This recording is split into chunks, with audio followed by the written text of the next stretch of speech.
دن ہے صبح پھر آئی ہے دیکھو، لبوں پر ہے ذکر خدا ذکر آقا، کھلے آنکھ صلی اللہ کہتے کہتے۔ الحمدللہ رب العالمین والصلاة والسلام علی خاتم النبیین، اما بعد فاعوذ باللہ من الشیطان الرجیم، بسم اللہ الرحمن الرحیم۔ الصلاة والسلام علیک یا رسول اللہ وعلی آلک واصحابک یا حبیب اللہ، الصلاة والسلام علیک یا نبی اللہ وعلی آلک واصحابک یا نور اللہ۔ مدنی چینل کے ناظرین، آپ ملاحظہ کر رہے ہیں پروگرام کھلے آنکھ صلی اللہ کہتے کہتے۔ رب العالمین کی بارگاہ میں دعا کرتے ہیں مالک کریم آج کے دن کو ہم سب کے لیے خوب رحمتوں اور برکتوں والا بنائے، ہمیں وہ کام کرنے کی توفیق عطا فرمائے جس میں اس کی رضا شامل ہو۔ نبی اکرم صلی اللہ تعالیٰ علیہ وآلہ وسلم کی مبارک ذات پر درود و سلام پڑھنا بھی یقیناً ان مبارک اور بہترین کاموں میں سے ایک کام ہے۔ نبی اکرم صلی اللہ تعالیٰ علیہ وآلہ وسلم نے ارشاد فرمایا، ان انجاکم یوم القیامت من احوالها و مواطنها اکثرکم علی صلاۃ، بے شک قیامت کے دن اس کی دشواریوں سے اور اس کی گھاٹیوں سے جلد نجات اسے ملے گی جس نے تم میں سب سے زیادہ درود پڑھا ہوگا۔ صلو علی الحبیب صلی اللہ تعالی علی محمد صلی اللہ تعالی علیہ وآلہ وسلم۔ آئیے سنتے ہیں رب العالمین جل وعلا کے مقدس کلام قرآن مجید کی آیات۔ اعوذ باللہ من الشیطان الرجیم، میں اللہ تعالیٰ کی پناہ میں آتا ہوں شیطان مردود سے۔ بسم اللہ الرحمن الرحیم، اللہ کے نام سے شروع جو نہایت مہربان رحم والا۔ قل لا يعلم من في السماوات والأرض الغيب إلا الله، تم فرماؤ خود غیب نہیں جانتے جو کوئی آسمانوں اور زمین میں ہیں مگر اللہ، وما يشعرون أيان يبعثون، اور انہیں خبر نہیں کہ کب اٹھائے جائیں گے۔ بل ادارك علمهم في الآخرة بل هم في شك منها، کیا ان کے علم کا سلسلہ آخرت کے جاننے تک پہنچ گیا؟ کوئی نہیں، وہ اس کی طرف سے شک میں ہیں۔ بل هم منها عمون، بلکہ وہ اس سے اندھے ہیں۔ وقال الذين كفروا أئذا كنا ترابا وآباؤنا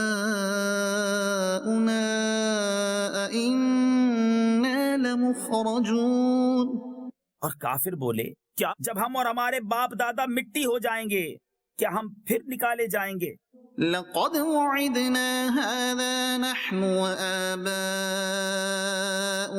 من قبل إن هذا إلا أساطير الأولين، بے شک اس کا وعدہ دیا گیا ہم کو اور ہم سے پہلے ہمارے باپ داداؤں کو، یہ تو نہیں مگر اگلوں کی کہانیاں۔ قل سيروا في الأرض فانظروا كيف كان عاقبة المجرمين، تم فرماؤ زمین میں چل کر دیکھو کیسا ہوا انجام مجرموں کا۔ ولا تحزن عليهم ولا تكن في ضيق مما يمكرون، اور تم ان پر غم نہ کھاؤ اور ان کے مکر سے دل تنگ نہ ہو۔ ويقولون متى هذا الوعد إن كنتم صادقين، اور کہتے ہیں کب آئے گا یہ وعدہ اگر تم سچے ہو۔ قل عسى أن يكون ردف لكم بعض الذي تستعجلون، تم فرماؤ قریب ہے کہ تمہارے پیچھے آ لگی ہو بعض وہ چیز جس کی تم جلدی مچا رہے ہو۔ وَإِنَّ رَبَّكَ لَذُو فَضْلٍ عَلَى النَّاسِ وَلَكِنَّ أَكْثَرَهُمْ لَا يَشْكُرُونَ، اور بے شک تیرا رب فضل والا ہے آدمیوں پر لیکن اکثر آدمی حق نہیں مانتے۔ وَإِنَّ رَبَّكَ لَيَعْلَمُ مَا تُكِنُّ صُدُورُهُمْ وَمَا يُعْلِنُونَ، اور بے شک تمہارا رب جانتا ہے جو ان کے سینوں میں چھپی ہے اور جو وہ ظاہر کرتے ہیں۔ وما من غائبة في السماء والأرض إلا في كتاب مبين۔ اور جتنے غیب ہیں آسمان اور زمین کے، سب ایک بتانے والی کتاب میں ہیں۔ إن هذا القرآن يقص على بني إسرائيل أكثر الذي هم فيه يختلفون۔ بے شک یہ قرآن ذکر فرماتا ہے بنی اسرائیل سے اکثر وہ باتیں جس میں وہ اختلاف کرتے ہیں۔ وَإِنَّهُ لَهُدًى وَرَحْمَةٌ لِّلْمُؤْمِنِينَ۔ اور بے شک وہ ہدایت اور رحمت ہے مسلمانوں کے لیے۔ صدق اللہ العظیم۔ اللہ کریم جل وعلا نور قرآن سے ہمارے قلوب کو، ہمارے اذہان کو، ہمارے دلوں کو اور ہمارے ذہنوں کو روشن بھی کرے اور اس کا فہم بھی عطا فرمائے، قرآن کی سمجھ بھی عطا فرمائے۔ مدنی چینل کے ناظرین، قرآن کریم ایک ایسی لاریب کتاب ہے جو یقیناً انقلابی کتاب ہے، جس نے مسلمانوں کو زندگی گزارنے کا ایسا طریقہ، ایسا سلیقہ سکھایا کہ جب تک مسلمان اس اچھے اور پیارے طریقے کے پابند رہے، عروج ہی عروج دیکھتے رہے۔ رب العالمین جل وعلا ہم سب کو اپنے قرآن سے اپنا تعلق مضبوط کرنے کی توفیق عطا فرمائے۔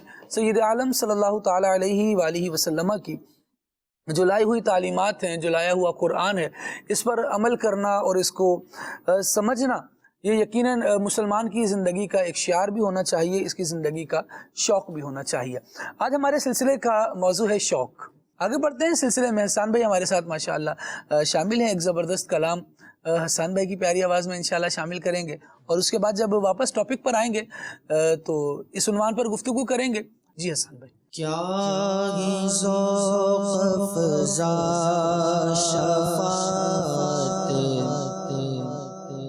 ہے تمہاری واہ واہ، کیا ہی ذوق افزا شفاعت ہے تمہاری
تصویر اپنے پیارے کی سواری واہ واہ، کیا تصویر اپنے پیارے، کیا تصویر اپنے پیارے کی سواری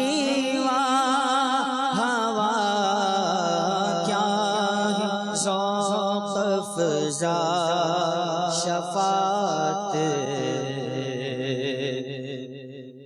اشک شب پر انتظار عفو امت میں بہے،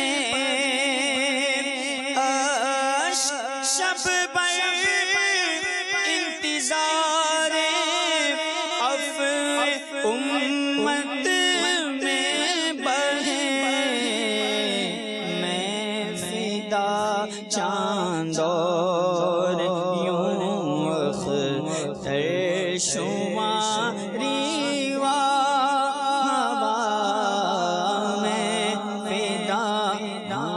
میں فدا چاند اور یوں اختر شماری ہوا کیا ذوق افزا شفاعت اور نور کی خیرات لینے دوڑتے ہیں مہرواں نور کی خیرات لینے دوڑتے ہیں مہرواں اٹھتی ہے کس شان سے گردے سواری ہوا اٹھتی ہے کس شان سے دیکھو نہ اٹھتی ہے کس شان سے گردے سواری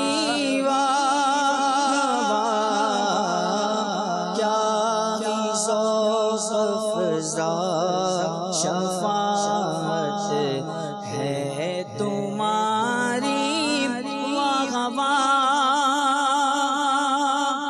اور انگلیاں فیض پر ٹوٹے گئے پیاسے جھوم کر انگلیاں فیض پر ٹوٹے پیاسے جھوم کر ندیاں ندیاں پنجاب رحمت کی ہیں جاری ہوا ندیاں پنجاب رحمت ندیاں پنجاب رحمت کی ہے جاری کیا ہی ذوق افزا شفاعت ہے تمہاری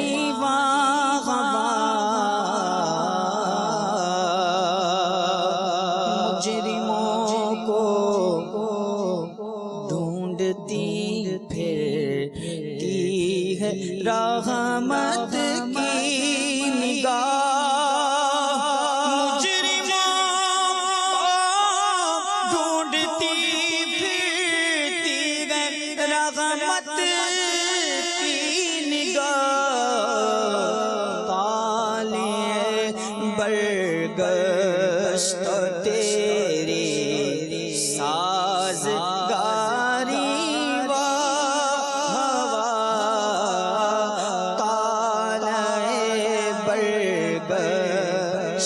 تیری سازگاری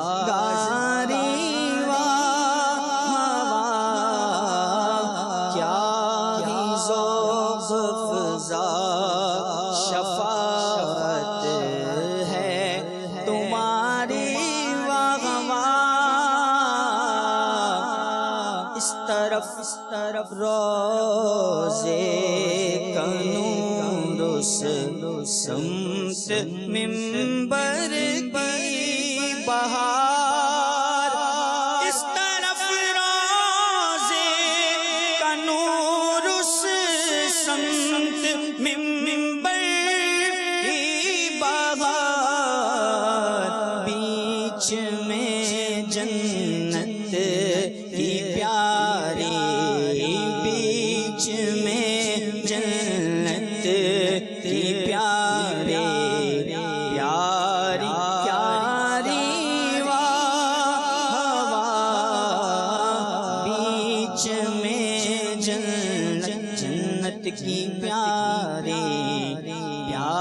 پیاری وار کیا مدینے سے سوا آئی کے پھولوں میں ہے آج کیا مدینے سے سبا آئی کے پھولوں میں ہے آج کچھ نئی بو بھینی بھینی پیاری پیاری کچھ نئی بو بھینی بھینی ہاں کچھ نئی بو بھینی بھینی پیاری پیاری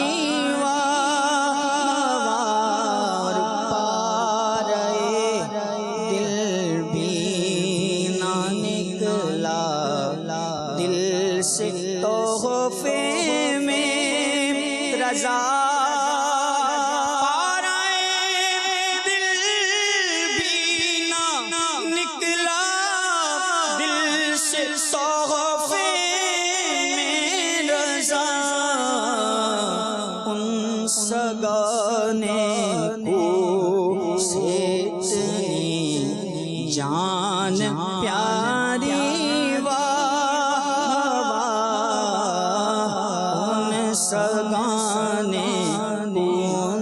سگانے کو سے اتنی جان پیاری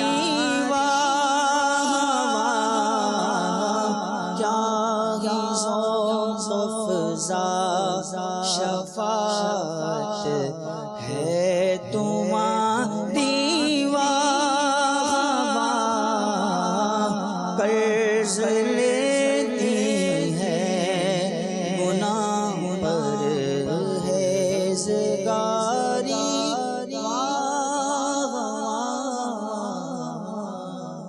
سبحان اللہ سبحان اللہ ماشاء اللہ. اتنا بہترین کلام سیدی اعلیٰ حضرت کا اور بہت پیارے انداز سے حسان بھائی نے پڑھا. اللہ کریم برکتیں عطا فرمائے اور بار بار نبی کریم صلی اللہ تعالیٰ علیہ وآلہ وسلم کے مبارک روزے کی با ادب حاضری ہمارا مقدر فرمائے. میسیجز میں دیکھ رہا تھا کلام کے دوران آ رہے تھے. وہ سب سے پہلا جو میسیج آیا وہ پہلے پڑھ دیتا ہوں اور اس کے بعد انشاءاللہ ٹاپک کی طرف آتے ہیں. یہ رجب رضا اتاری ہیں اور گجراوالا سے ہیں اور ان کا کہنا یہ ہے کہ آج کا موضوع بڑا دلچسپ ہے. مینو شوق مدینے جاون دا. انہوں نے اپنا شوق یہ بتایا ہے اور کہا ہے کہ اس شوق کو پورا کرنے کے لیے دعوت اسلامی ہے اور دعا ہے. دعوت اسلامی سے وابستہ ہیں اور دعائیں جاری ہیں. اللہ کریم جل وعلا آپ کی دعاؤں پر اپنی رحمت کی نظر فرمائے اور مدینہ طیبہ کی آپ کو حاضری نصیب فرمائے. اور بھی میسیجز میں یہ شوق بیان کیا گیا ہے. بہت پیارا شوق ہے, بہت عمدہ شوق ہے, ہونا چاہیے اور مسلمان کا دل مکے مدینے کے لیے تڑپنا چاہیے.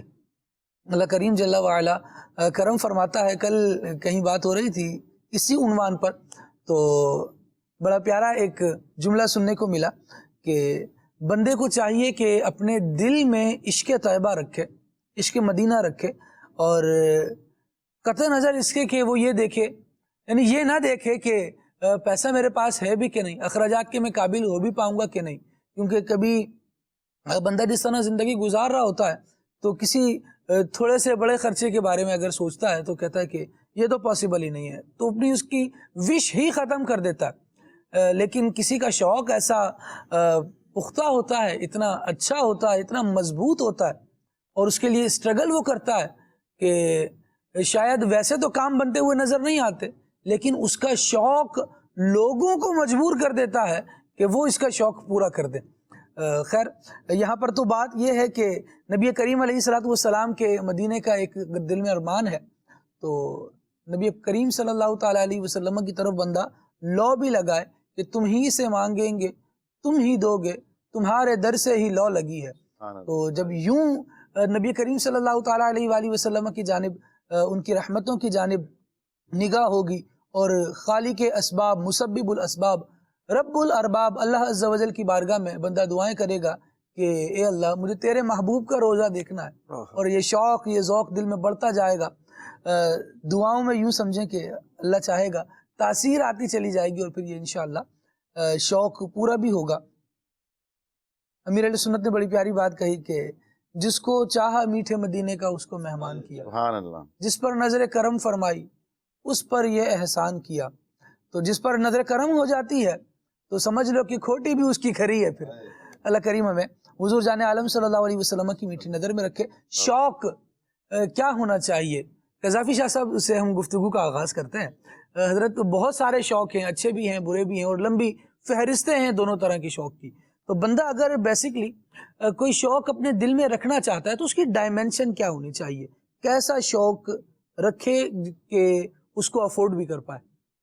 دیکھیں، سب سے پہلی بات تو یہ ہے کہ الحمدللہ عز و جل ہم مسلمان ہیں، اللہ تبارک و تعالیٰ پر ایمان رکھتے ہیں، اس کے حبیب علیہ الصلوۃ والسلام پر ایمان رکھتے ہیں، انبیاء کرام پر ایمان رکھتے ہیں، قرآن مجید فرقان حمید پر، تمام آسمانی کتابوں پر ایمان رکھتے ہیں. تو ایک مسلمان ہونے کی حیثیت سے سب سے پہلے یہ کہ ہمارا اسلام جو ہے ہمیں کس قسم کے شوق رکھنے کا ارشاد فرماتا ہے.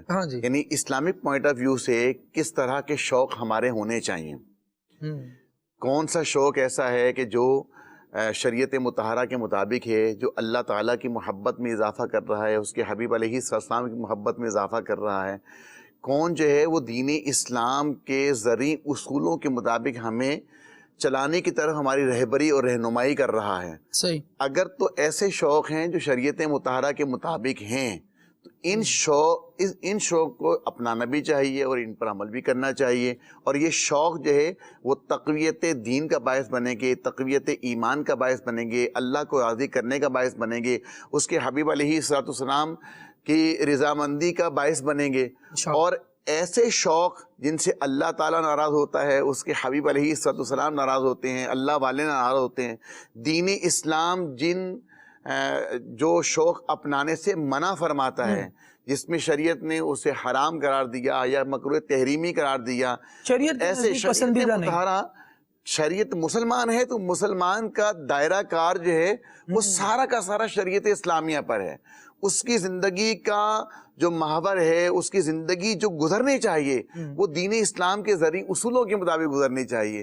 تو سب سے پہلے جو ہے وہ شوق، جو ایک والہانہ بندے کی جو وہ چاہت ہوتی ہے، والہانہ جو لگاؤ ہوتا ہے، شوق اسی چیز کا نام ہے نا کہ والہانہ لگاؤ ہو اس کو. تو والہانہ لگاؤ جو ہے وہ انسان کو لو لگانی ہی اس چیز کے ہے کہ جو شوق جو ہے وہ والہانہ لگاؤ جو ہے وہ دین اسلام کے قریب کرے. کیونکہ ہم مسلمان ہیں، کہیں بھی اس کو یہ بھولنا نہیں ہے کہ میں مسلمان ہوں اور مجھے رب کی رضا مندی والے کام کرنے ہیں، مجھ کو اللہ کو راضی کرنے والے کام کرنے ہیں. مجھے شریعت مطہرہ نے یہ باؤنڈری وال لگائی ہے، اس باؤنڈری والز کے اندر رہتے ہوئے اپنے جو ہے وہ جو شوق ہے وہ اس میں رہتے ہوئے پورا کرنا ہے.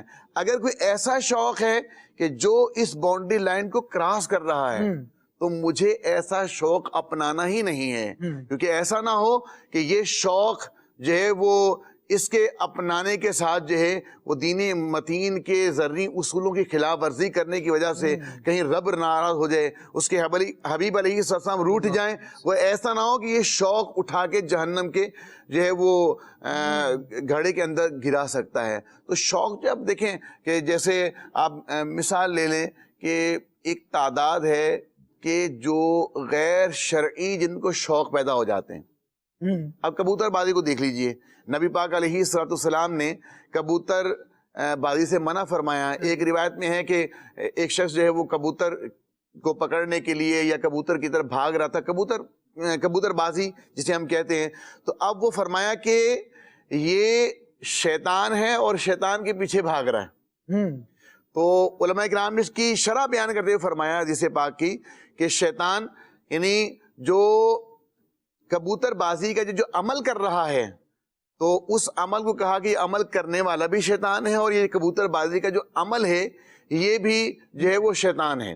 یعنی کبوتر بازی کی ممانعت بیان کی گئی کہ وہ جو ہے وہ اب دیکھیں کبوتر یعنی پالنا فضول کام ہے، دل کو غفلت میں ڈالنے والا کام غفلت میں ڈالنے ہے، اس والا لیے کام اس کو بھی شیطان کہا اور اس کام کو بھی کام شیطانی کو بھی کام قرار جو ہے وہ کہا۔ اس میں دیکھیں جو ہر وہ کام کہ جو انسان کو غفلت میں مبتلا کر دیتا ہے، اور غفلت ایسی طاری ہوتی ہے کہ یہ سمجھ لیں کہ نماز سے اور فرائض سے غافل ہو جاتا ہے۔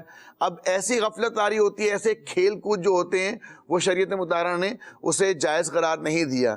تو ایسے ہی یہ جو شوق ہیں، یہ شوق کے اندر بھی دیکھیں کہ جو شریعت معیار کیا ہے، معیار یہی ہے کہ شریعت مطہرہ پہ اس کو پرکھا جائے، شریعت مطہرہ پر اس کو رکھا جائے۔ اگر شریعت اس کی اجازت دیتی ہے تو اس شوق کو اپنا لیا جائے، اور شریعت اگر اجازت نہیں دیتی تو اس کو ترک کر دیا جائے، اس شوق کو نہ اپنایا جائے۔ سبحان اللہ، بہت ایک بنیادی بات مدنی چینل کے ناظرین ہمارے سامنے آئی کہ شریعت کی اجازت ہے تو ٹھیک ہے بھائی، آپ کا شوق آپ کو مبارک ہو، بہت اچھا ہے، لیکن اگر جس کی اجازت ہی نہیں ہے پھر وہ شوق مبارک بھی نہیں ہے۔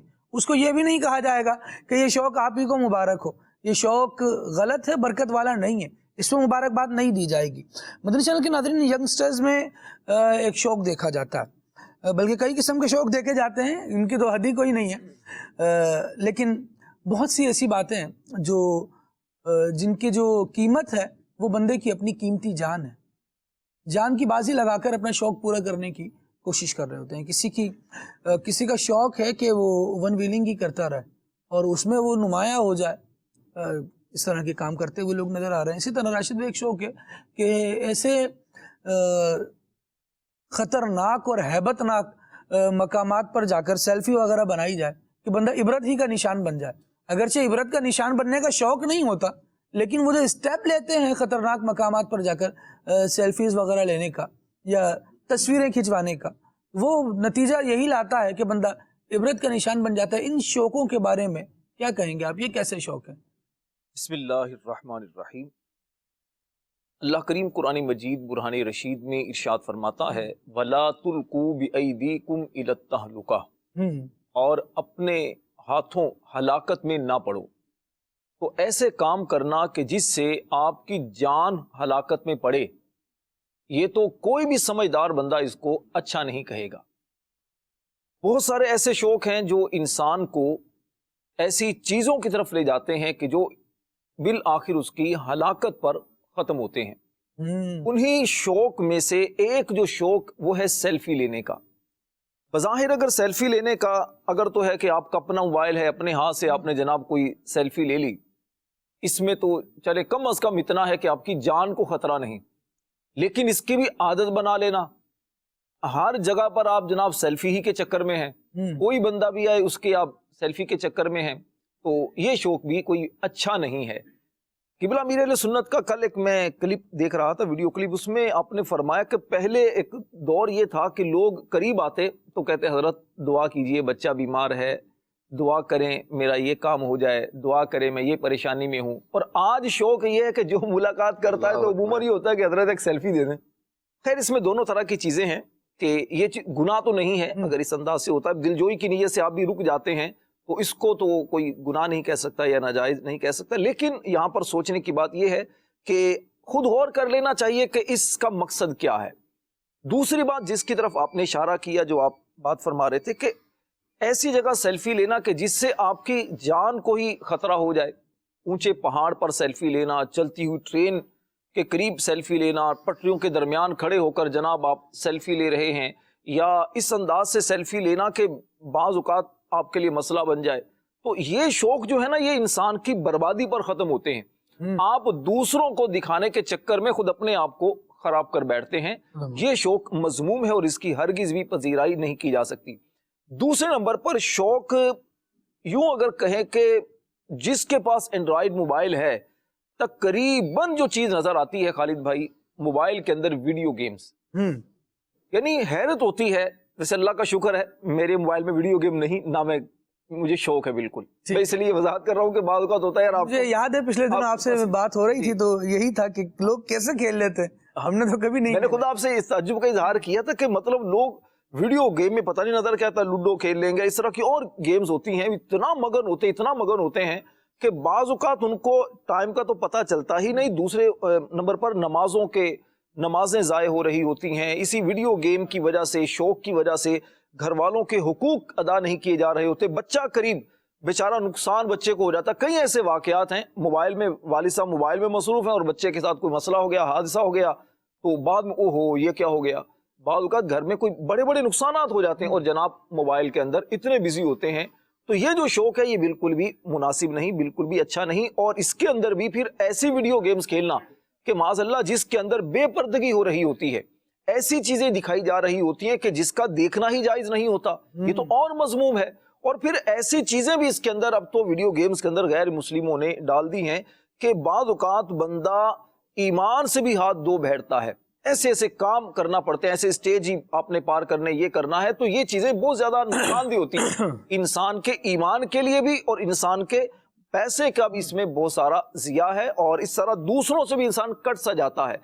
اچھا اب خالد بھائی عرض یہ کروں گا، دیکھیے شوق جو ہوتا ہے نا جی، کسی کو فطری طور پر شوق ہوتا ہے کسی چیز کا، کچھ شوق وہ ہوتے ہیں جو آپ کو پیدا کرنے پڑتے ہیں، ڈالنے پڑتے ہیں. فطری شوق یہ بہت تھوڑے سے ہوتے ہیں، اور زیادہ جو شوق آتے ہیں نا وہ گیدرنگ کی وجہ سے، ماحول کی وجہ سے، دوستوں کی وجہ سے، آپ کا کہاں پر اٹھنا بیٹھنا، یہ چیزیں آپ کے اندر کچھ چیزوں کا شوق پیدا کر دیں. بہت اچھی بات کی آپ نے، زبردست. اب دیکھیے فطری طور پر بندے کو شوق کیا ہے یا لگاؤ کیا ہے، انسان کی فطرت کا بھی تقاضا جو ہے، انسان چاہتا ہے جیسے بھوک لگی کھانے کا دل کرتا ہے، اور یہ فطری ایک بات ہے.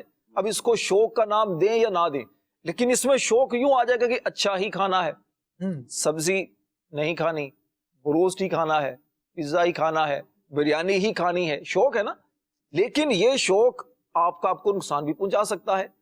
کب کہ جب آپ ایسی جگہ چلے جائیں جہاں آپ کے مطلب کی چیز نہ ہو، کسی کا مہمان بن کر چلے جائیں، ٹریولنگ کریں، کسی ایسی جگہ چلے جائیں جہاں آپ کے مطلب کا کھانا نہیں، تو پھر کیا ہوگا، بھوکے رہیں گے، اور ایسے لوگ بڑے پریشان ہوتے ہیں پھر. اچھا، اور جو ماحول بینچ مارک بنایا ہوتا ہے، کھاؤں گا تو یہی کھاؤں گا، ہاں اس کے علاوہ کچھ نہیں ہوگا، یہ چیز اور ملتا ہے تو ڈسارٹیڈ ہو جاتے ہیں. تو اس میں بندے کو چاہیے کہ اپنے شوق پر نظر ثانی کر لے. کبھی ہر طرح کی اللہ کی جو نعمت ہے اس سے مجھے لطف اندوز ہونا چاہیے. اور دوسرا جو شوق کیا ہے کہ انسان کچھ شوق پیدا کرتا ہے. اب یہاں پر بھی دو طرح کی چیزیں ہیں کہ یا تو آپ ایسے شوق اختیار کریں، بلکہ حقیقی طور پر ایسے شوق اختیار کریں کہ جو آپ کی دنیا کے لیے بھی کارآمد ہوں، آخرت کے لیے بھی کارآمد ہوں. آپ دیکھیے رائٹنگ اچھی کر لیں، بعض لوگوں کو شوق ہوتا ہے اور بہت اچھا شوق ہے، رائٹنگ اچھی ہوگی، آپ کتاب لکھیں گے یا کوئی بات لکھیں گے تو انشاءاللہ اس سے دوسروں کو سمجھنے میں آسانی ہوگی. فتاویٰ لکھیں گے، میں نے کئی دیکھا بعض مفتیان کرام کی تربیت باقاعدہ اس انداز سے ان کے شروع سے کی جاتی ہے کہ ان کی رائٹنگ اچھی کروائی جاتی ہے. جیسے پہلے دور میں نہیں تھا یہ سلسلہ کمپیوٹر وغیرہ کا، کمپوزنگ کا سلسلہ نہیں تھا، تو ہاتھ سے لکھے جاتے تھے فتاویٰ، اور ماشاءاللہ پڑھ کر بندے کو دلی طور پر راحت ملتی ہے.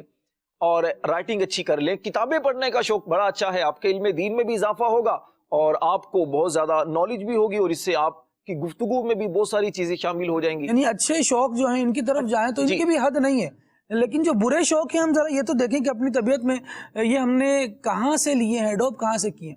میری طبیعت کیوں اس طرف مائل ہو گئی؟ راشد بھائی نے بڑی بنیادی بات لی کہ آپ کا شوق جو ہے وہ آپ کی گیدرنگ کی وجہ سے بھی بن رہا ہے. اگر اچھی گیدرنگ ہے تو پھر شوق بھی انشاءاللہ اچھے ہوں گے، لیکن اگر اٹھنا بیٹھنا اچھے لوگوں کے ساتھ نہیں ہے، ان لوگوں کے ساتھ ہے جو غیبتیں کرنے کو اچھا سمجھتے ہیں اور جب جس سے ملتے ہیں تو وہ اسی طرح کی باتیں کر رہے ہیں.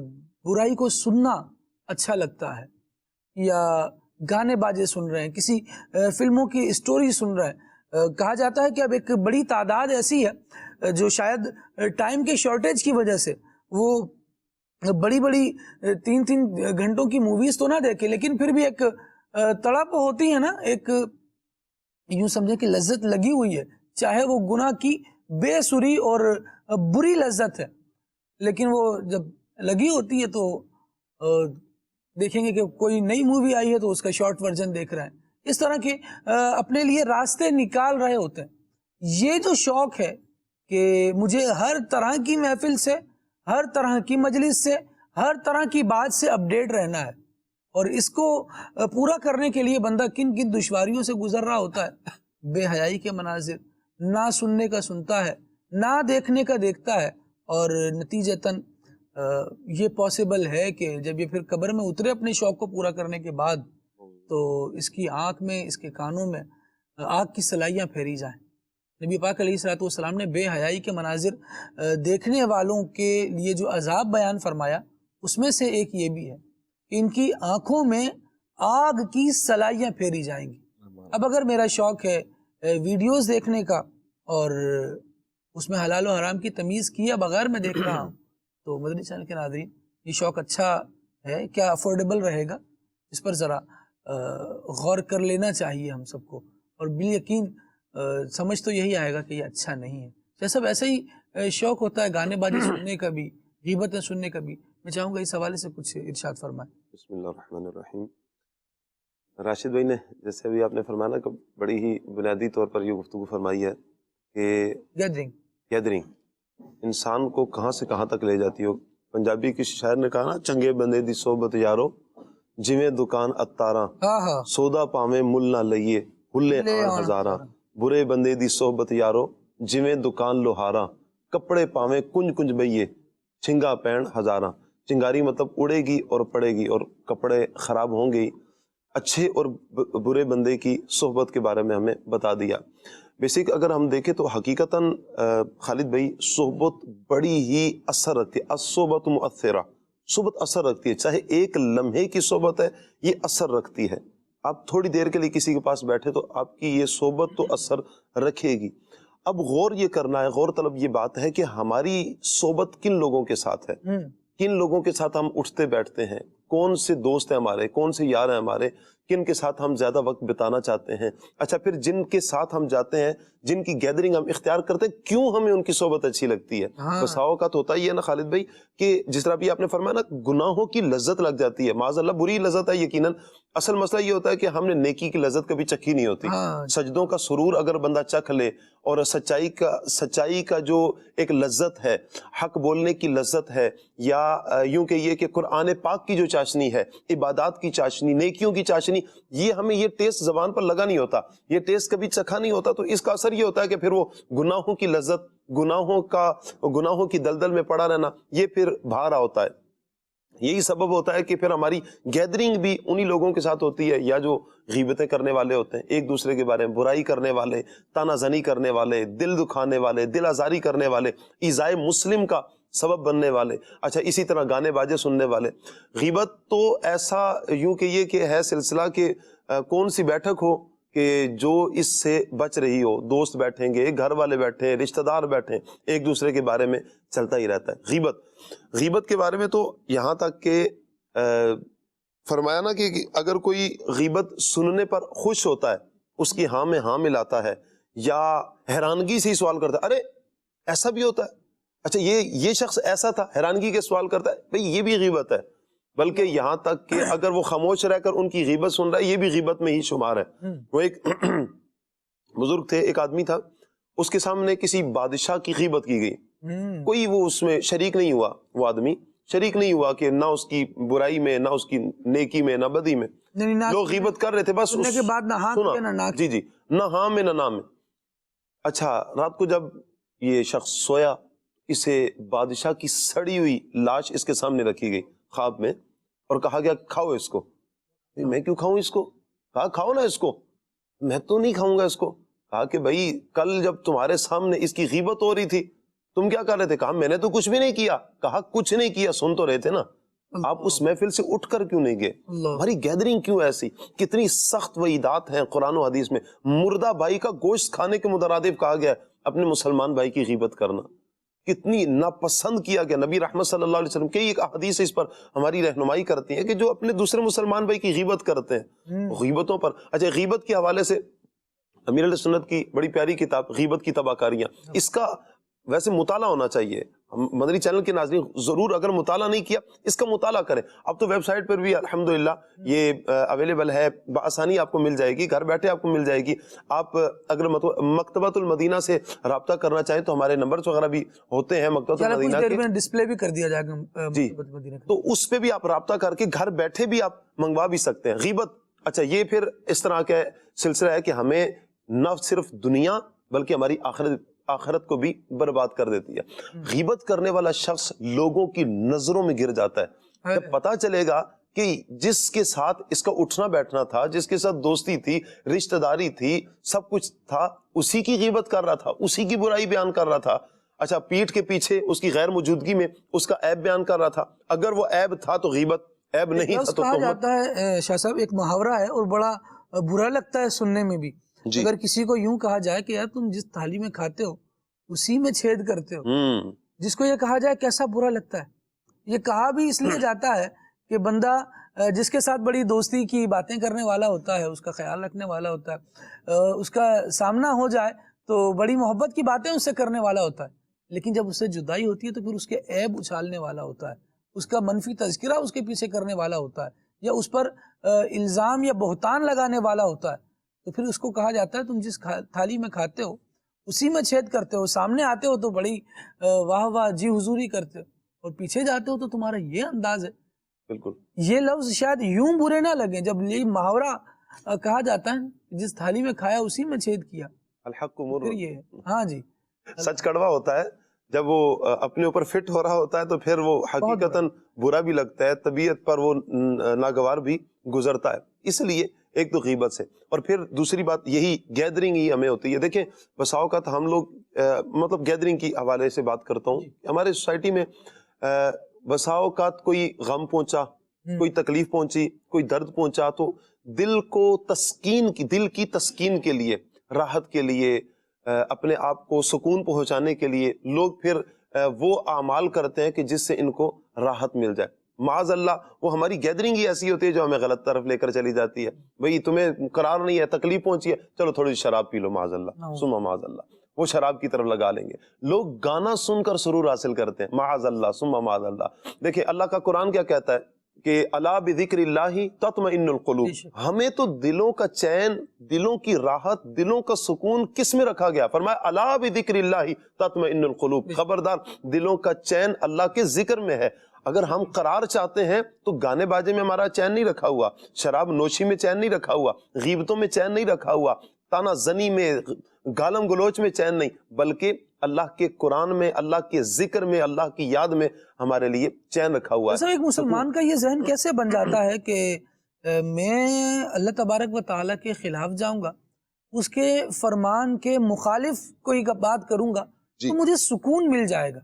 مدنی چینل کے ناظرین، ایک مسلمان کا تو یہ ذہن بننا ہی نہیں چاہیے۔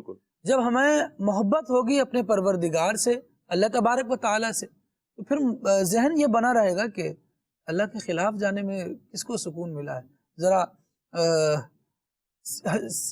ہسٹری اٹھا کر دیکھ لیجئے، تاریخ دیکھیں، کبھی کہیں بتاتی ہے کہ جو قوم اللہ کے فیصلوں کے اور اس کے احکامات کے مخالف آ کر کھڑی ہوئی ہے اس نے سکون پایا ہو، اس نے زمین میں کوئی اپنا روب داب ایسا کچھ بنایا ہو؟ بلکہ بڑے بڑے کر و فر والے بادشاہ تھے، جب اللہ تبارک و تعالیٰ کے پیغام کے خلاف کھڑے ہوئے تو نتیجہ یہی ہوا کہ انہوں نے شکست کھائی، وہ ہار گئے، وہ یوں سمجھے کہ نسیم منسیہ ہو گئے۔ بہت سے لوگ تو ایسے ہیں تاریخ میں، یعنی ہزاروں سال ہو گئے نا دنیا بنے ہوئے، لیکن آپ گنے تو چند نام ہی تو لیے جاتے ہیں، باقی لوگ کہاں گئے؟ کیا اتنے ہی لوگ آئے تھے؟ اتنے ہی لوگوں کا چاہو جلال تھا؟ ایسا نہیں ہے، بہت سارے لوگوں کا تھا۔ رب العالمین نے کتنوں کو تو بھولی بسری داستان کر دیا کہ اب وہ کسی کو یاد ہی نہیں آتے، کئی نام بھی ان کا باقی نہیں ہے، اور کتنوں کا نام باقی ہے تو بندہ بڑی عبرت کے ساتھ ان کا نام لیتا ہے۔ یہ شاہ صاحب گفتگو فرما رہے تھے اور یہ بات بھی کر رہے تھے کہ اس طرف جا کے لذت، اس طرف جا کے سکون، اس طرف جا کے بندہ قرار، گناہوں میں اطمینان اس لیے ڈھونڈ رہا ہے کیونکہ اس کو عبادت کی لذت نہیں ملی۔ حضرت نظام پاک رحمۃ اللہ تعالی علیہ، نظام الدین اولیاء، آپ کا ایک فرمان ہے، اور عبادت کی لذت حاصل کرنے کے حوالے سے میں سمجھتا ہوں کہ یہ بڑا بہترین ہے۔ بزرگوں کی باتیں ہیں جو دلوں کی گرہیں کھول دیتی ہیں۔ نظام الدین اولیاء رحمۃ اللہ تعالی علیہ ارشاد فرماتے کہ جو تائب ہوتا ہے اسے اطاعت سے پورا پورا ذوق عطا کیا جاتا ہے۔ جو توبہ کرتا ہے نا، پھر اس کو نیک عمل کا ذوق ملتا ہے، پھر سجدوں کی لذت ملتی ہے۔ یہاں تو ایک پریشانی یہ ہے کہ ہم نمازیں بھی پڑھ رہے ہیں تو دل نہیں لگ رہا، مزہ نہیں آ رہا، سر جھکا تو ہے لیکن جبیں کو، پیشانی کو، ماتھے کو سجدے کی لذت محسوس نہیں ہوئی، کیونکہ ہم شاید پتہ نہیں کیا کر رہے تھے بے توجہی سے کہ یار بس یہ ایک چیز ہے جس کو اتارو اپنے کندھے سے، بوجھ ہلکا کرو۔ بوجھ ہلکا کرنے کے لیے نہیں، اللہ کو راضی کرنے کے لیے، اللہ کی محبت کے لیے.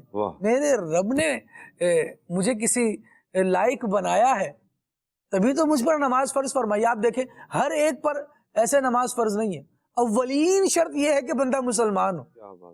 میرے رب نے مجھے یہ مقام دیا ہے, اسلام دیا ہے, تب تو نماز فرض فرمائی ہے. پھر ہر کوئی پڑھ بھی لے ایسا بھی نہیں ہے.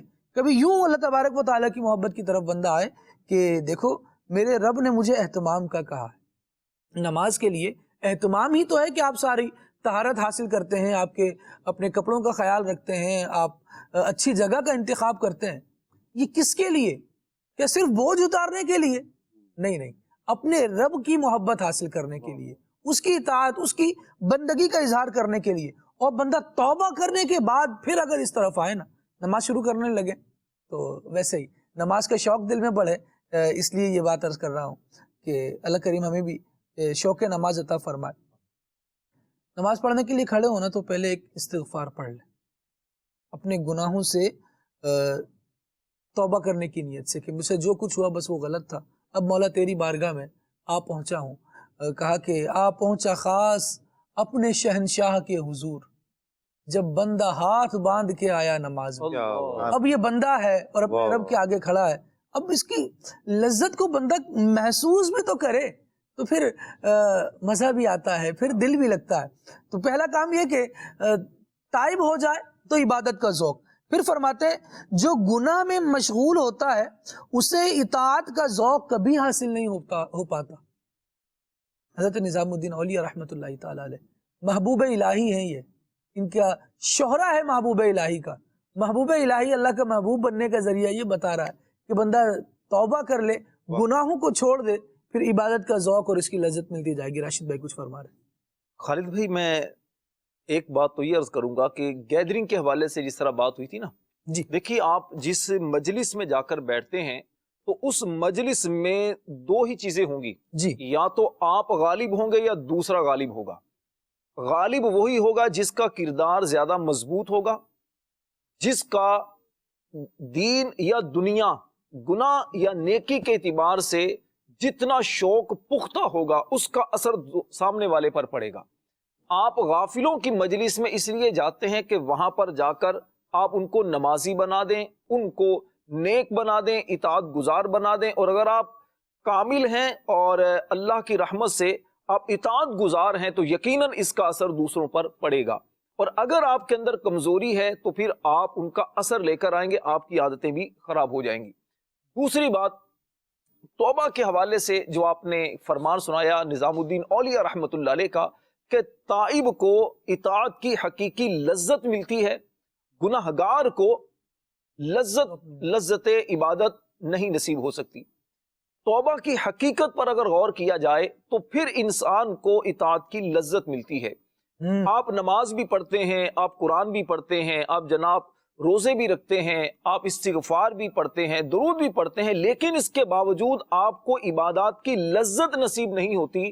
تو اس کی ایک وجہ وہ یہ بھی ہو سکتی ہے کہ آپ سچی توبہ یا توبۃ النصوح جس کو کہتے ہیں, توبۃ النصوح کا مطلب ایسی توبہ جو آپ کی آنے والی زندگی کے لیے نصیحت ہو جاتی ہے, گناہوں کو چھوڑنے کا عزم مصمم اور پکا ارادہ آپ کر لیتے ہیں, اور آئندہ نیکی کرنے اور گناہ چھوڑنے کا پکا ارادہ جب کر لیتے ہیں تو پھر آپ کو اطاعت کی لذت نصیب ہوتی ہے. گناہ کی حقیقت کیا ہے؟ گناہ کی حقیقت یہ ہے کہ گناہ رب کی نافرمانی ہے جو دل کو بے اطمینانی اور بے چینی دیتا ہے. نیکی دل کو قرار اور دل کو سکون دیتی ہے. تو جب آپ گناہ کو چھوڑتے ہیں تو پھر آپ کو نیکی کی لذت ملنا شروع ہو جاتی ہے. تیسری بات سکون کے حوالے سے خالد بھائی دیکھیے, ایک لوجیکلی بات یہ ہے کہ انسان جو چیز بناتا ہے تو بنانے والا جانتا ہے کہ میرے اس چیز کے اندر, میرے اس کیا کہتے ہیں جو میں نے چیز بنائی ہے اس کے اندر یہ خصوصیات ہیں, یہ چابی لگائیں گے تو یہ کام ہوگا, یہ کام کریں گے تو یہ چیز اس سے فائدہ پہنچے گا. اللہ تبارک و تعالیٰ نے انسان کو بنایا ہے.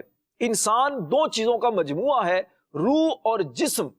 روح کا تعلق انسان کے کہہ سکتے ہیں باطن سے ہے, اور جسم یہ ہمیں ظاہری طور پر نظر آتا ہے.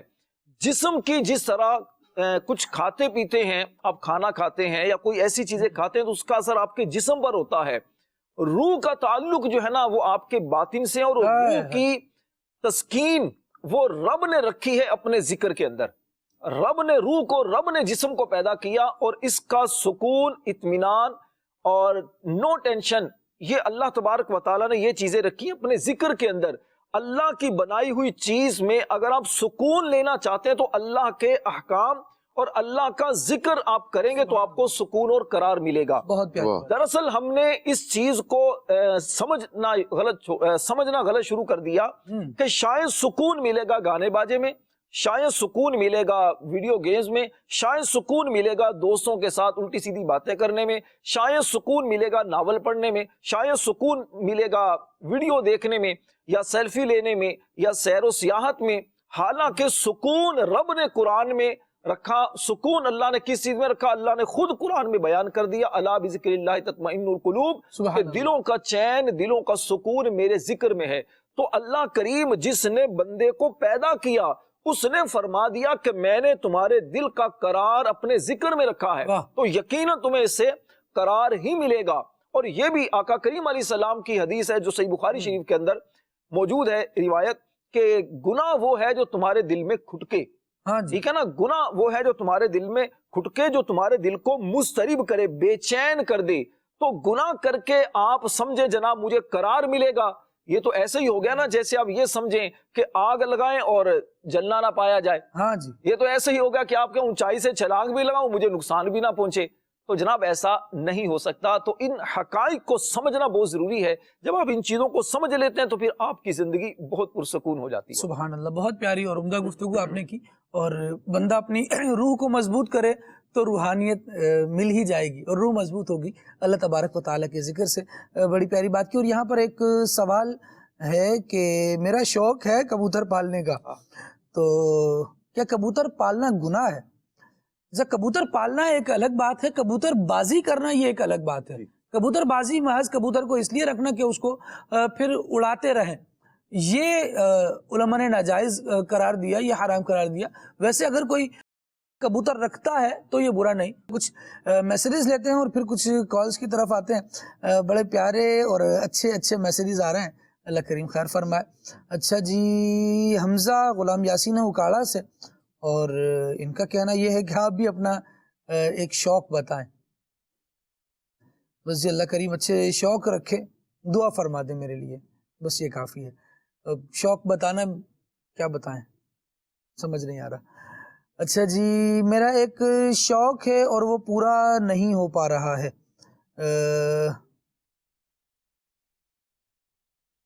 بس دعا کر دیں کہ وہ شوق پورا ہو جائے، اس کی اپیل ہے. اللہ کریم آپ کی جائز حاجات پر رحمت کی نظر فرمائے. اچھا جی، ایک اسلامی بھائی نے سندھی میں میسج کیا ہے اور وہ بہرحال میسج میں نے پڑھ تو لیا ہے، میں سمجھ بھی گیا ہوں، لیکن اس کو پروناؤنس کر نہیں پاؤں گا. عبد الجبار ہیں، عبد الجبار شیخ کمبر شہر سے. اور جو لب لباب مجھے سمجھ میں آیا اس کا، ان کا کہنا یہ ہے کہ مجھے عمرہ کرنے کا شوق ہے، دعا کرو کہ اللہ کریم مجھے اس کی توفیق عطا فرمائے اور میں اپنی شوق کو، اللہ پاک ان کو عمرے کے ساتھ ساتھ حج کا بھی شوق عطا فرمائے. آمین آمین. واہ جی واہ. اور پھر اس شوق کو پورا بھی فرمائے. آمین. کیا بات ہے. گجروالا سے میسج ہے اور کہا گیا ہے کہ 2 خالہ بیمار ہیں، اللہ کریم رحمت کی نظر فرمائے اور صحت و سلامتی نصیب فرمائے. اچھا جی، میسج یہ بھی ہے کہ خواتین کو کیا شوق ہونے چاہیے. آگے بڑھتے ہیں تو انشاءاللہ اس کو ڈسکس کرتے ہیں کہ ہم جو گھر میں رہنے والے افراد ہیں کس قسم کے شوق رکھ سکتے ہیں.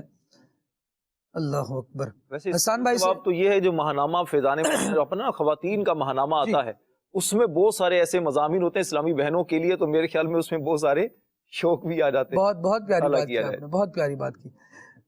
حسان بھائی سے کلام کی عرض ہے کہ یہ کلام سنا دیں. کیا بتاؤں کہ کیا مدینہ ہے. اچھا جی، بگڑی ہوئی بنتی ہے ہر بات مدینے میں. میری والدہ بیمار ہیں، دعا صحت فرما دیں. اللہ کریم کرم فرمائے، رحمت فرمائے. اچھا جی، لاڑکانہ سے میسج ہے اور ان کا بھی یہی فرمائش ہے کہ کلام سنا دیں. منگتے ہیں کرم ان کا. کرم ہے تمہارا جب سے منگتے تمہارے ہوئے ہیں، یہ کلام سنا دیں. ٹھیک ہے جی. اور ثاقب بھائی سے بھی میسج ہے کہ کوئی کلام سنا دیں، لازمی سنا دیں ثاقب بھائی. اچھا، کچھ شوق کے بارے میں بھی اچھے میسیجز ہیں، ان کو انشاءاللہ پھر ہم نیکسٹ ریز میں لیتے ہیں. کلام ہے روک لیتی ہے آپ کی نسبت، تیر جتنے بھی ہم پہ چلتے ہیں. کچھ کلام کی فرمائشیں احسان بھائی سے لے لیتے ہیں، اس کے بعد پھر کالز لیں گے. جی صلی اللہ تعالی علی محمد صلی اللہ. کیا بتاؤں کہ کیا مدینہ ہے، کیا بتاؤں، کیا بتاؤں کہ کیا مدینہ ہے، کیا بتاؤں، ہاں کیا بتاؤں کہ کیا مدینہ ہے، میں کیا بتاؤں، کیا بتاؤں کہ کیا مدینہ ہے، بس میرا مدعا مدینہ ہے، بس میرا مدعا مدینہ ہے، کیا بتاؤں. اور اس کی آنکھوں کا نور تو دیکھو، ہاں اس کی آنکھوں، اس کی آنکھوں کا نور تو دیکھو، جس کا دیکھا ہوا مدینہ ہے، جس کا دیکھا ہوا مدینہ ہے، اس نے بھی مدینہ دیکھ لیا، اس نے بھی مدینہ دیکھ لیا. سرکار کبھی تو میں بھی کہوں، میں نے بھی مدینہ دیکھ لیا، اس کی آنکھوں کا نور تو دیکھو، جس کا دیکھا ہوا مدینہ ہے، ہم جس کا دیکھا. اٹھ کے جاؤں کہاں مدینے سے، میں اٹھ کے جاؤں، میں اٹھ کے جاؤں کہاں مدینے سے، کیا کوئی دوسرا مدینہ ہے، کیا کوئی دوسرا مدینہ ہے. ماشاءاللہ ماشاءاللہ. لیتی ہے آپ کی نسبت، تیر جتنے بھی ہم پہ چلتے ہیں، روک لیتی ہے آپ کی نسبت، تیر جتنے بھی ہم پہ چلتے ہیں. یہ کرم ہے، کرم ہے، یہ کرم ہے، یہ کرم ہے حضور کا ہم پر آنے والے عذاب ٹلتے ہیں. وہی برتے جو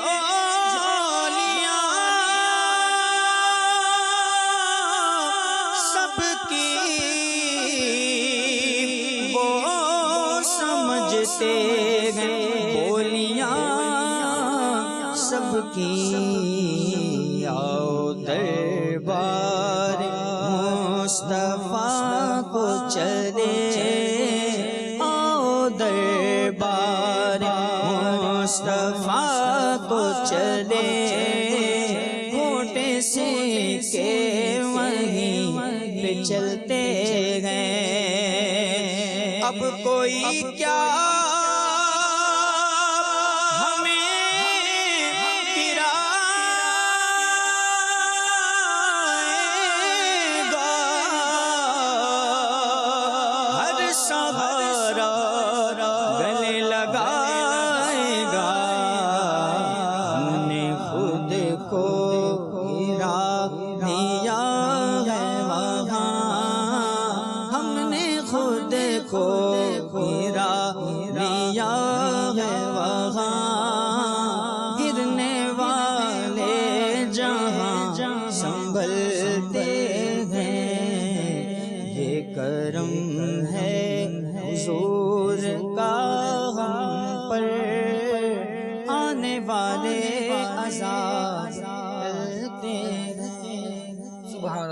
سبحان اللہ، واہ جی واہ، کیا بات ہے۔ اللہ کریم جل وعلا نبی کریم صلی اللہ تعالیٰ علیہ وآلہ وسلم کے صدقے ہمیں دنیا اور آخرت میں ہر قسم کے عذاب سے محفوظ فرمائے، تیرے صدقے میں عذابوں سے چھٹے، کیا بات ہے۔ یہ نبی کریم صلی اللہ علیہ وسلم ہی کی شان ہے کہ اللہ کریم ان کے برکت سے کرم فرماتا ہے۔ فرمایا وَمَا كَانَ اللَّهُ لِيُعَذِّبَهُمْ وَأَنْتَ فِيهِمْ، انت فیہم نے عدو کو بھی لیا دامن میں، عیش جاوید مبارک تجھے شہدائی دوست، مصطفیٰ پر مرنے مٹنے والے، حضور کی محبت دل میں رکھنے والے، تجھے ہمیشہ کی خوشیاں، ہمیشہ کے عیش مبارک ہوں۔ نبی کریم صلی اللہ تعالیٰ علیہ وسلم کی وجہ سے تو جو دشمن ہے نا ان پر بھی عذاب نہیں آئے۔ اللہ کریم جل وعلا میں حضور کی سچی محبت نصیب فرمائے۔ مدری چینل کے ناظرین کی کچھ کال شامل کرتے ہیں۔ میرا جو شوق ہے وہ اچھے اچھے کھانے کھانا، یعنی اللہ تعالیٰ کی جو نعمتیں ہیں وہ کھانا ہے، اور ظاہری بات ہے گھر کا کھانا تو ہم ویسے ہی کھاتے رہتے ہیں، لیکن باہر کا کھانا کبھی کبھار کھاتے ہیں، تو باہر کے کھانے پہ زیادہ فوقیت دی جاتی ہے، یعنی وہ کھانے کی طلب زیادہ ہوتی ہے۔ اچھا خالد بھائی، جو طلب زیادہ ہے وہ آپ کم کر رہے ہیں۔ خالد بھائی کھانے کے شوق کی بات آئی نا، تو بعضوں کھانے طرح طرح کے کھانے کا شوق ہوتا ہے، اور بعضوں کو زیادہ کھانے کا شوق ہوتا ہے، یعنی وہ دونوں باتیں بہت ایک ہمارے عزیز ہی تھے، اللہ تعالیٰ ان کو سلامت رکھے، بیچارے بہت سخت بیمار ہیں، تو ان کو جو ہے نا بہت زیادہ کھانا کھانے کا شوق تھا۔ اب وہ ویٹ بھی بڑھتا چلا جا رہا ہے، بڑھتا چلا جا رہا ہے۔ ان کا یہ کہنا ہوتا تھا کہ شاہ صاحب جب کھا کے جب تک اچھے طریقے سے پسینہ پسینہ نہ ہو جائے بندہ، اس وقت تک جو ہے نا وہ شوق پورا نہیں ہوتا، اس وقت تک بات بنتی نہیں ہے۔ تو خیر اب زیادہ جو لوگ کھاتے ہیں، یہ زیادہ کھانا بھی ایک بہت یہ شوق ہے، اور پھر اس میں چٹپٹا کھانا، باہر کے کھانے کھانا، لذیذ کھانے کھانا، یہ کافی حد تک شوق تو تھوڑا تھوڑا سب میں ہوتا ہے کافی حد تک، لیکن یہ اس پہ کنٹرول ہی کرنا چاہیے۔ لیکن زیادہ جو لوگ کھانا کھاتے ہیں، تو اب یہ ہے کہ یہ زیادہ کھا کے وہ ضرر اور نقصان، پہلے تو لوگ سمجھاتے ہیں کہ اتنا نہ کھایا جائے، لیکن کیا ہے وہ کھانا جب زیادہ کھاتے رہتے ہیں تو وہ کھانا پھر انسان کے لیے فائدے کی بجائے نا الٹا نقصان دینا شروع کر دیتا ہے۔ پھر طرح طرح کی بیماریاں جو ہیں وہ انسان اس میں مبتلا ہو جاتا ہے، خاص طور پہ جو معدے کی بیماریاں ہیں، اور پھر جب ویٹ بڑھتا ہے نا انسان کا، کولیسٹرول لیول جو ہے وہ بڑھ جاتا ہے، اس سے پھر اور بیماریاں جو ہیں وہ جنم لیتی ہیں۔ یہ ہائی بلڈ پریشر کا ہو جانا، شوگر کا ہو جانا، یعنی اتنے سارے امراض جو ہیں نا وہ اس کے ساتھ جڑے ہوئے ہیں۔ تو اس کا دیکھنا چاہیے کہ یہ لمٹ کے اندر ہونا چاہیے، اور اس پہ اوپر انسان کو جو ہے وہ کنٹرول کرنا چاہیے۔ اچھا یہاں پہ میں والدین کو یہ بات عرض کروں گا، والدین بھی اپنے بچوں کو تھوڑا سا غور کریں، سوچیں کہ ہمارے بچوں کا رجحان کس طرف ہے۔ بچپن میں کچھ شوق ہوتے ہیں نا بچوں کے، تو جو بچے کا شوق جو ہے وہ اچھا ہے، اس کے کردار میں پختگی لا رہا ہے، اس کے آگے چل کے اس کو جو ہے نا وہ ترقی اور کامیابی اور کامرانی کی طرف لے کر جائے گا، ایسا شوق جو اس کے کردار کو بنائے گا، اس شوق کو تھپکی مار کے پرموٹ کرے۔ صحیح۔ اور ایسے شوق جو ہیں بچے کے کہ جو مذموم ہیں، اچھے نہیں ہیں، تو اس کی طرف وہ رجوع کر رہا ہے, اس کا رجحان بڑھتا چلا جا رہا ہے, تو اس پہ غور کرے اور ان چیزوں سے پیار محبت کے ساتھ ان شوق کو ختم کروانے کی کوشش کریں کہ وہ اس طرف نہ نکل جائے. ویڈیو گیم کے حوالے سے ایک نوجوان کو جو ہے وہ آنکھوں دیکھا, میں آپ کو عرض کر رہا ہوں کہ وہ ایک اچھے خاصے جو ہے وہ اس کی جاب تھی اور ایک جو ہے وہ آن لائن ادارے کے اندر وہ کام کرتا تھا اور بڑی اچھی اس کی انکم تھی. اچانک سے کیا ہوا کہ اس نے ادارے میں چھٹیاں کرنا شروع کر دی. ادارے میں وہ جو ہے آ رہا ہے تو تاخیر سے آ رہا ہے, اگر جو ہے وہ یا چھٹیاں کر رہا ہے یا تاخیر سے آ رہا ہے. اچھا, اب تاخیر سے آ رہا ہے اور پھر کام کے اندر اس کی وہ جو لگن تھی, جو کام انداز میں اچھے انداز میں وہ کرتا تھا نا, اس کے اندر بھی کمیاں کوتاہیاں نظر ہو گئی. تو اب جب اس کی ریزن سے پتا چلا, اچھا کچھ عرصہ کیا ہوا, بعد میں پتا چلا کہ بھائی اس نے وہ جاب چھوڑ دی. اب تشویش بڑھی تو ادارے والوں نے معلومات کی, پتا کرو کہ بھائی یہ بندہ کہاں گیا, بڑا انٹیلیجنٹ اور بڑا اچھا زبردست قسم کا یہ جو ہے وہ انسان ہے اور بڑی صلاحیتوں والا انسان ہے, گیا کہاں پہ. پتا چلا کہ جناب اس کو کوئی فلاں نام کا کوئی ویڈیو گیم کا شوق اس کو پڑ گیا اور وہ ویڈیو گیم کھیلتا. اب وہ ویڈیو گیم کے اندر کیا ہے کہ سٹیج پہ سٹیج آتے رہتے ہیں, انسان اس میں ایسا مگن ہوتا ہے کہ ابھی یہ آپ کو ٹارگٹ اچیو کرنا ہے, یہ پورا ہو گیا تو جناب اب یہ ٹارگٹ اچیو کرنا ہے, یہ پورا ہو گیا تو اب یہ اچیو کرنا ہے. یوں جو ہے وہ گویا کہ گھر میں بیٹھے بیٹھے وہ سارے ٹارگٹ اس کی دنیا کل کا کل سارا کا سارا گویا کہ وہی رہ جاتا ہے. اب اس کی جو ہے وہ سوچ آگے پیچھے سے ختم ہو کے صرف ویڈیو گیم کے اندر ہی مرکوز ہو جاتی ہے. اب وہ نوجوان پڑھا لکھا سوٹڈ بوٹڈ اچھا نوجوان اور بڑی بہترین جاب جو ہے وہ اس کی لگی ہوئی, اچھا کما رہا ہے, گھر والے راضی ہیں, دوست احباب راضی ہیں, بڑا اچھا سلسلہ چل رہا ہے. ویڈیو گیم کی لت لگی اس کو. اب کیا ہے, دن کو جاگ رہا ہے, رات کو جا رہا ہے, نمازوں کی پرواہ ہے نہ جناب, دوست احباب دوستی یاری سب ختم. یہاں تک کہ وہ جب ہے وہ ذوق ہی نہیں بن رہا اس کا, نہ جاب پہ جا رہا ہے, وہاں پہ چھٹیاں کر رہا ہے, یہاں تک کہ وہ چھوڑ دیا اس نے. اور پھر اس قدر معاملہ بڑھا کہ وہ ذہنی طور پر معذور تک ہو گیا, یعنی اتنا ہو گیا جس کو ہم کہتے ہیں نا کہ مینٹل تک ہو گیا. وہ اس قدر جو ہے وہ ویڈیو گیم کی وجہ سے اس کی تباہی و بربادی ہوئی. اور پھر کیا ہے کہ وہ ڈاکٹروں سے باقاعدہ اس کا علاج کروانا پڑا. تو اب اس نہج کے اوپر ہمارا بچہ جو ہے وہ جائے, اس سے پہلے ہمیں غور کر لینا چاہیے, ہمیں دیکھ لینا چاہیے ہمارا بچہ.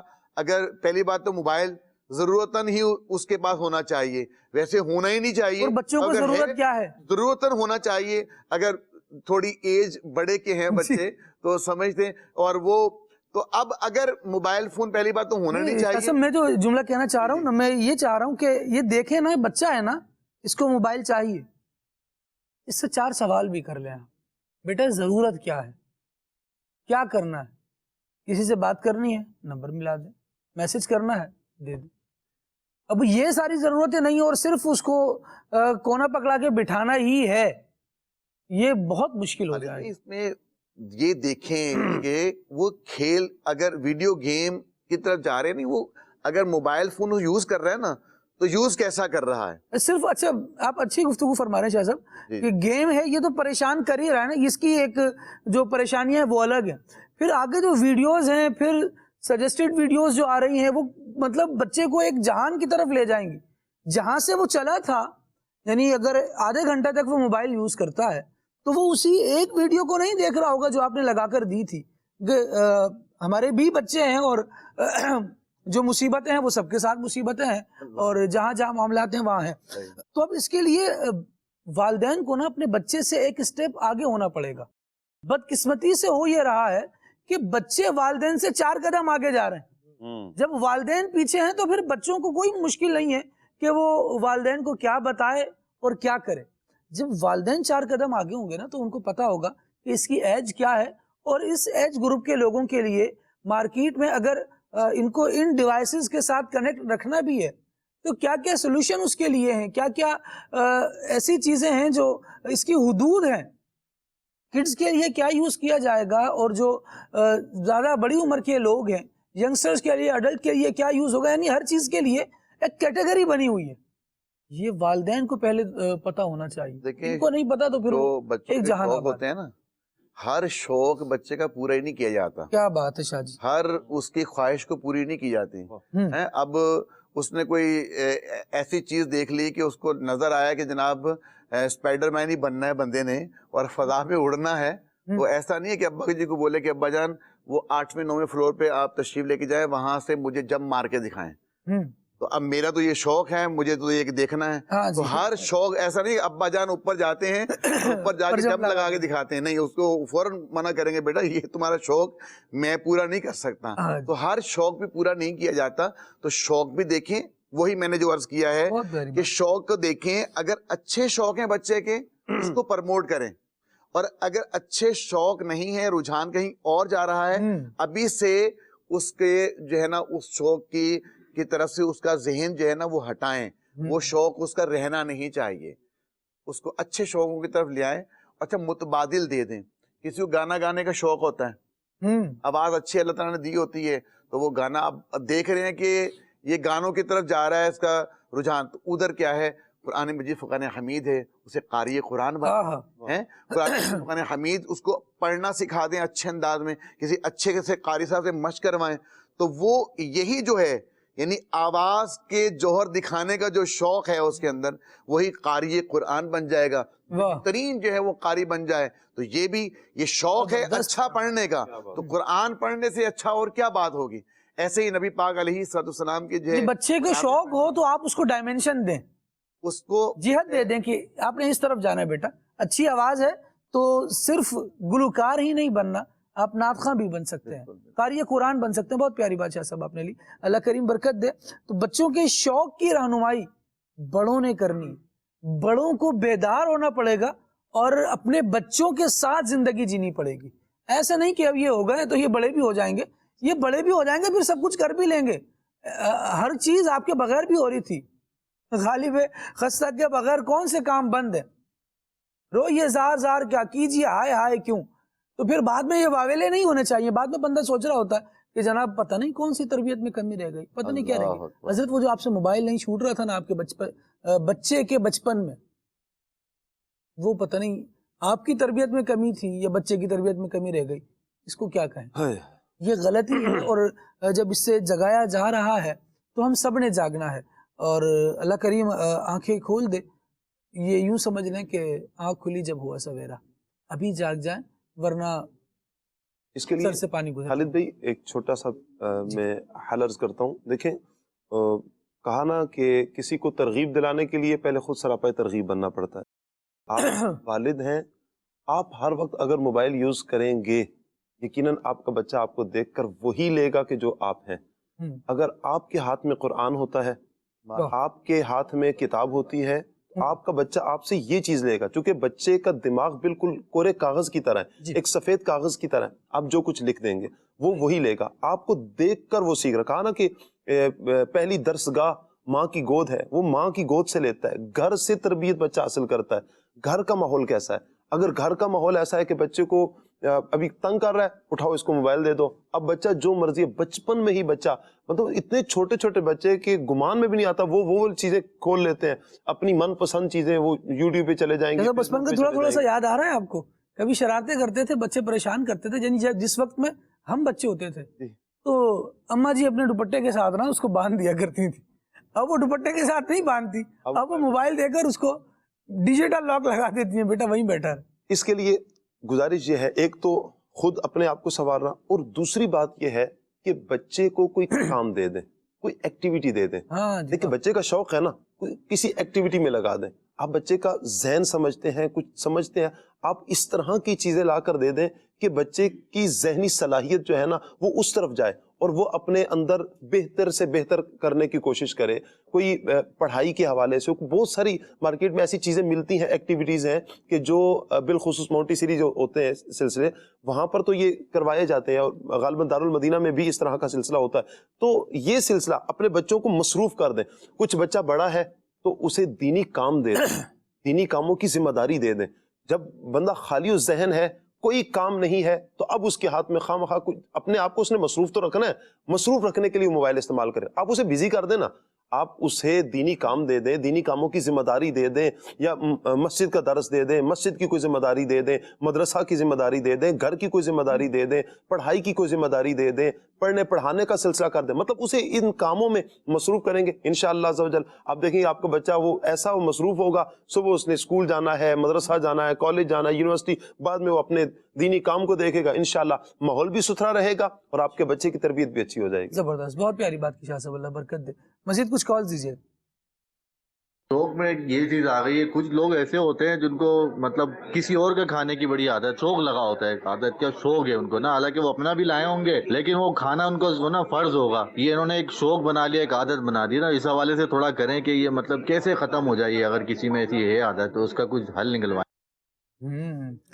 کیسے نکلوائیں, ذرا بندے حاضر کیے جائیں, اللہ کریم خیر فرمائے. اور اس کے لیے ایک چھوٹی سی بات یہ ہے کہ کبھی ایسا ہوتا ہے کہ ہماری اٹیچمنٹ لوگوں سے بہت زیادہ ہوتی ہے.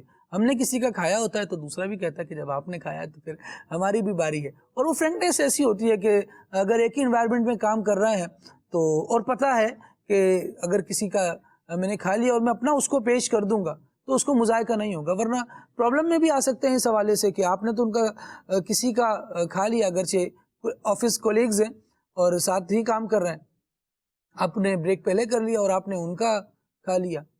اب وہ جب اپنے بریک کریں گے تب کیا کھائیں گے, یہ ایک پریشانی ہوتی ہے.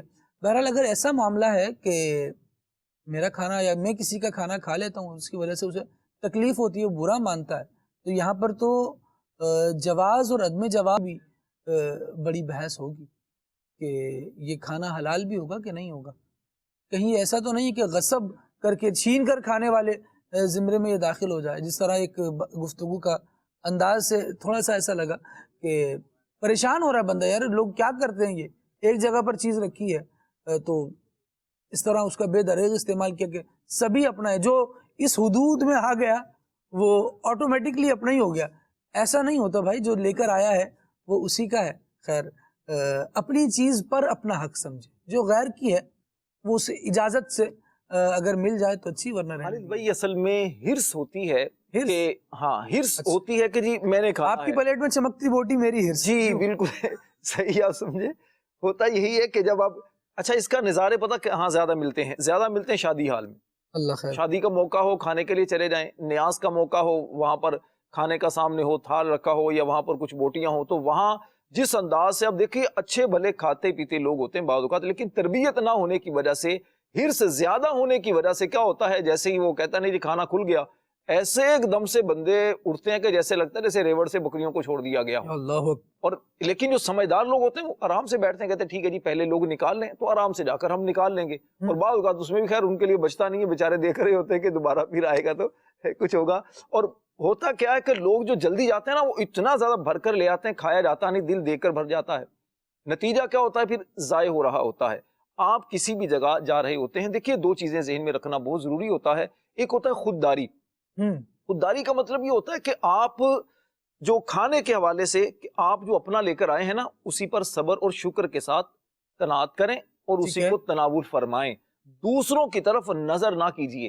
دوسرا کوئی آپ سے طلب کرے یا آپ کا زیادہ ہو اور آپ سمجھتے ہیں کہ اگر میں تھوڑا کم کھا لیتا ہوں, دوسرے کو اثار کر دیتے ہیں, اس سے محبت میں اضافہ ہوگا. دوسری بات یہ ہوتی ہے کہ جب آپ دوسروں کی طرف جاتے ہیں نا لینے کے لیے, دیکھیے آپ کا کسی نے لیا تو آپ صبر کر سکتے ہیں, یہ تو آپ کے اوپر ہے نا. اب دوسرے کے لیے آپ جب جا رہے ہیں نا, دوسرے کا کھانا لے رہے ہیں, بغیر اجازت لیں گے تب تو شرن جائز نہیں. اور اگر آپ نے کہا چلیں جی یہ بھی تو میرے لے ہی لیتے ہیں, میں بھی تو ان کو دیتا ہوں, میں بھی لے لیتا ہوں, تو بھائی اتنا لیں کہ اس کے لیے کچھ بچ بھی جائے.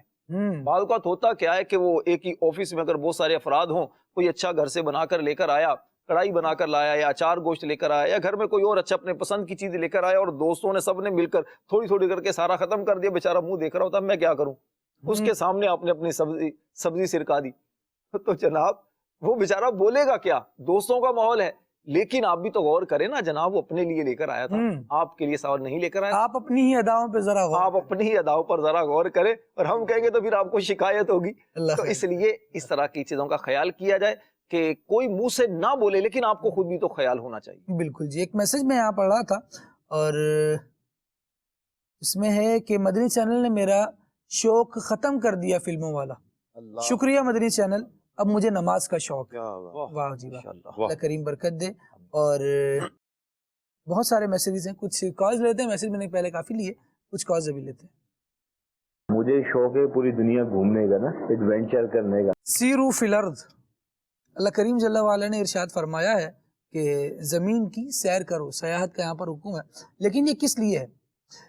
اپنی طبیعت کو صرف ایڈونچرسٹ کرنا ہے, اس لیے ہے ایڈونچر یا ایکسپلور کرنا ہے. ایکسپلور کرنا بہت اچھی بات ہے, لیکن ایکسپلور کیوں کیا جائے گا؟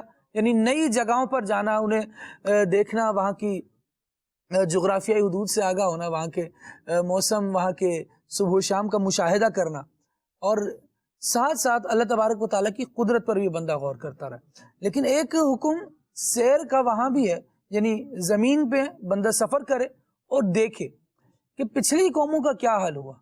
اللہ کریم جل وعلا نے جن پر غضب فرمایا وہ اللہ کے غضب کا کیوں شکار ہوئی, اس کا بھی مشاہدہ بندہ سیر و سیاحت سے لگا سکتا ہے. سیر یہاں سفر ہی کے معنی میں, کہ جب بندہ ادھر جائے گا, دیکھے گا, تو پتہ چلے گا کہ اللہ کریم جل وعلا نے دنیا میں ایسی بستیاں بھی رکھی ہیں جو بالکل الٹ دی گئیں.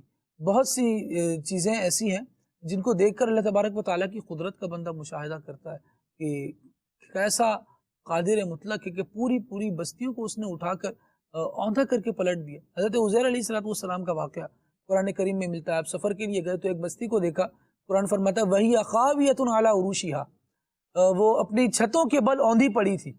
تو اللہ کریم جل وعلا کی قدرت کے بارے میں ان کو اور شوق ہوا کہ میں جانوں. تو رب العالمین کی بارگاہ میں عرض کرنے لگے, مولا تو حکم تو یہ ہے کہ تو زندہ کرے گا مردوں کو قیامت میں, لیکن یہ بستیاں پورے کی پوری اوندھا دی گئی, یہ کیسے زندہ ہوں گی؟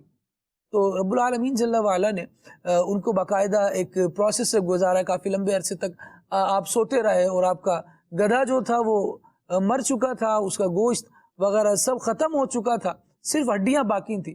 تو رب العالمین جل وعلا نے آپ کو نیند سے بیدار فرمایا, آپ جاگے, اور کھانا جو تھا وہ پرانا نہیں ہوا تھا, وہ تازہ ہی موجود تھا, اور جو سفر کے لیے جانور تھا آپ کا گدھا تھا وہ مر چکا تھا. تو اللہ رب العالمین جل وعلا نے آپ کی آنکھوں کے سامنے پھر اس کو دوبارہ زندہ فرمایا, اور یوں آپ کے ایک قلب میں, دل میں مزید پختگی آئی اللہ رب العالمین جل وعلا کی قدرت کے حوالے سے. اور وہ حضرت ابراہیم علیہ السلام نے بھی ذکر کیا کہ یہ اس لیے سوال کیے گئے وَلَكِنْ لِيَطْمَئِنَّ قَلْبِي, دل اور مطمئن ہو جائے, ایمان پر اور بندھ جائے. تو سفر کیجئے, اچھی اچھی نیتوں سے سفر کیجئے, اور اللہ کریم آپ کو مکے مدینے کا بھی سفر نصیب فرمائے. مزید کال دیجئے. خالد بھائی یہ بتائیں کہ کیا ہم ایسے شوق رکھیں کہ جس کو پورا کرنے کی ہماری طاقت نہ ہو؟ برائے کرم ارشاد فرما دیجئے. مشکل میں پڑ جائیں گے. جو کام ہم نہیں کر سکتے اور اس کا شوق رکھتے ہیں تو یہ یقیناً ہمیں مشکل میں ہی ڈالنے والا ہوتا ہے, اور پھر اس کے لیے نہ کرنے کے کام کر رہے ہوتے ہیں. کبھی کبھار بندہ اپنا خرچہ بھی صرف, یعنی ایک ہے کہ میں خرچیلے مزاج کا ہوں, خرچ کرنا میرا کام, لیکن کمانے کا میرا دل نہیں کرتا. یہی ایک شوق نا بندے کو اتنا مہنگا پڑتا ہے کہ کہاں کہاں رسوائیاں کراتا ہے. کتنے لوگ ان ایسے شوق کی وجہ سے چوری کرنے والے بن گئے, ڈاکو بن گئے, اور مال ہتھیانے والے بن گئے, دوسروں کے چیزوں میں ناجائز تصرف کرنے والے بن گئے, زمینوں میں قبضہ کرنے والے بن گئے, اور مافیاز کی ایک لمبی فہرست ہے. ان میں دیکھا جائے تو بیسیکلی کون ہے جو اپنا کام بڑی محنت سے کرنے والے تھے؟ وہ نہیں. جنہوں نے خواب بہت بڑے دیکھے تھے اور محنت کے عادی نہیں تھے. نتیجہ یہ ہوا کہ کام بڑا لے لیا اور محنت کرنی آتی نہیں ہے, تو خواب پورے نہیں ہو سکتے. اب کیا کیا جائے, خواب تو پورا کرنا ہے, اب لوٹ کھسوٹ اور یہ وہ وغیرہ وغیرہ, یہ ساری چیزیں ہوتی رہی. اللہ کریم ہمیں عقل سلیم عطا فرمائے. اس کو یوں دو لفظوں میں اگر سمجھیں تو چادر دیکھ کر پاؤں پھیلائیں, شوق وہ جو پورا کر سکے. کال دیجیے. خالد بھائی ہمارے بعض نوجوان گاڑی تیز چلانے کے شوقین ہوتے ہیں جس کی وجہ سے بعض اوقات بڑے نقصان کا سامنا ہوتا ہے, اس بارے میں رہنمائی فرما دیں, جزاک اللہ خیرہ. جی بڑا الارمنگ ایشو ہے اور اس پر ہم نے لائٹلی کچھ گفتگو کی بھی ہے, لیکن واقعی راشد بھائی اس کو دیکھا جائے تو یہ ایک ایسی پریشانی ہے. آپ کا تو شوق پورا ہو جائے گا, لیکن خدا نخواستہ ابھی آج صبح آتے ہوئے بھی ایک ایکسیڈنٹ دیکھا, اللہ مان الحفیظ, دو ٹرک آپس میں ایسے ٹکرائے ہوئے تھے کہ ایک کا جو فرنٹ کا حصہ تھا وہ دوسرے کے جو پیچھے کا حصہ تھا اس میں بالکل ایسے ٹکرایا کہ ڈرائیور کے برابر والی جو سیٹ تھی، فرنٹ سیٹ تھی، اس میں اگر کوئی بیٹھا ہوتا تو وہ بالکل اسٹیکر بن جاتا. وہ ایسے بالکل پھنسا ہوا تھا اور کرین کے ذریعے سے اس کو نکالنے کی کوشش کی جا رہی تھی. جلد بازی، عجلت، کیا کر لیں گے یہ نہیں سوچتے، اور پیچھے گھر والوں کا بیچاروں کا کیا ہوگا، ماں باپ کا کیا ہوگا، اور اگر جانا آپ کی بھی بچ گئی تو اپاہج زندگی آپ کیسے گزاریں گے. ان چیزوں کو بھی راشد بھائی سوچنا چاہیے. بالکل درست آپ نے خالد بھائی فرمایا. یہاں پر قبلہ استاد گرامی مفتی قاسم اتاری دامت برکاتہم العالیہ کا ایک جملہ جو بہت وائرل ہوا تھا، اس میں آپ نے یہ فرمایا تھا کہ آپ کے لیے تو ساری زندگی ہے، دنیا کے لیے آپ جو ہے نا، آپ دیکھتے ہیں دنیا والوں کو تو گھر والوں کے لیے آپ ہی پوری دنیا ہے. آپ اگر باپ ہیں، آپ بڑے بھائی ہیں، گھر کے سربراہ ہیں، بہنوں کا واحد سہارا ہیں، تو جناب سب کی امیدوں کا مرکز آپ ہیں. آپ بیمار ہوتے ہیں تو سارے ہی پریشان ہوتے ہیں، آپ کا ایکسیڈنٹ ہوتا ہے معذور ہوتے ہیں، سارے گھر والے آپ سے ریلیٹیو جو ہیں جتنے وہ سارے کے سارے پریشان ہو جاتے ہیں. یہ ایک جو شوق ہے نا گاڑی تیز چلانے کا، یہ اس کا نتیجہ بالآخر یا تو معذوری کی شکل میں یا موت کی شکل میں نظر آتا ہے. کچھ عرصہ پہلے کی بات ہے، عشاء کے بعد ایک جنازہ آیا مسجد میں، کہا نماز جنازہ پڑھانی ہے. نماز جنازہ جب میں نے پڑھایا، پوچھا کہ یہ کون تھا، کہا بالکل نوجوان تھا، اور اس کا ایکسیڈنٹ ہونے کی وجہ یہ تھی کہ یہ بہت تیز، یہ نوجوان جو تھا موٹر سائیکل چلاتا تھا اور ون ویلنگ کرتا تھا. تو آج بھی کچھ دوستوں نے، ان لوگوں نے ایک پروگرام بنایا تھا اور ریس لگی، تو یہ نوجوان سب سے زیادہ تیز چلاتا تھا، لیکن ہوا کیا کہ ہاتھ سے کنٹرول اس کا وہ چھوٹ گیا اور کسی پول میں جا کر لگا اور بیچارے کا دماغ سارا کھل گیا.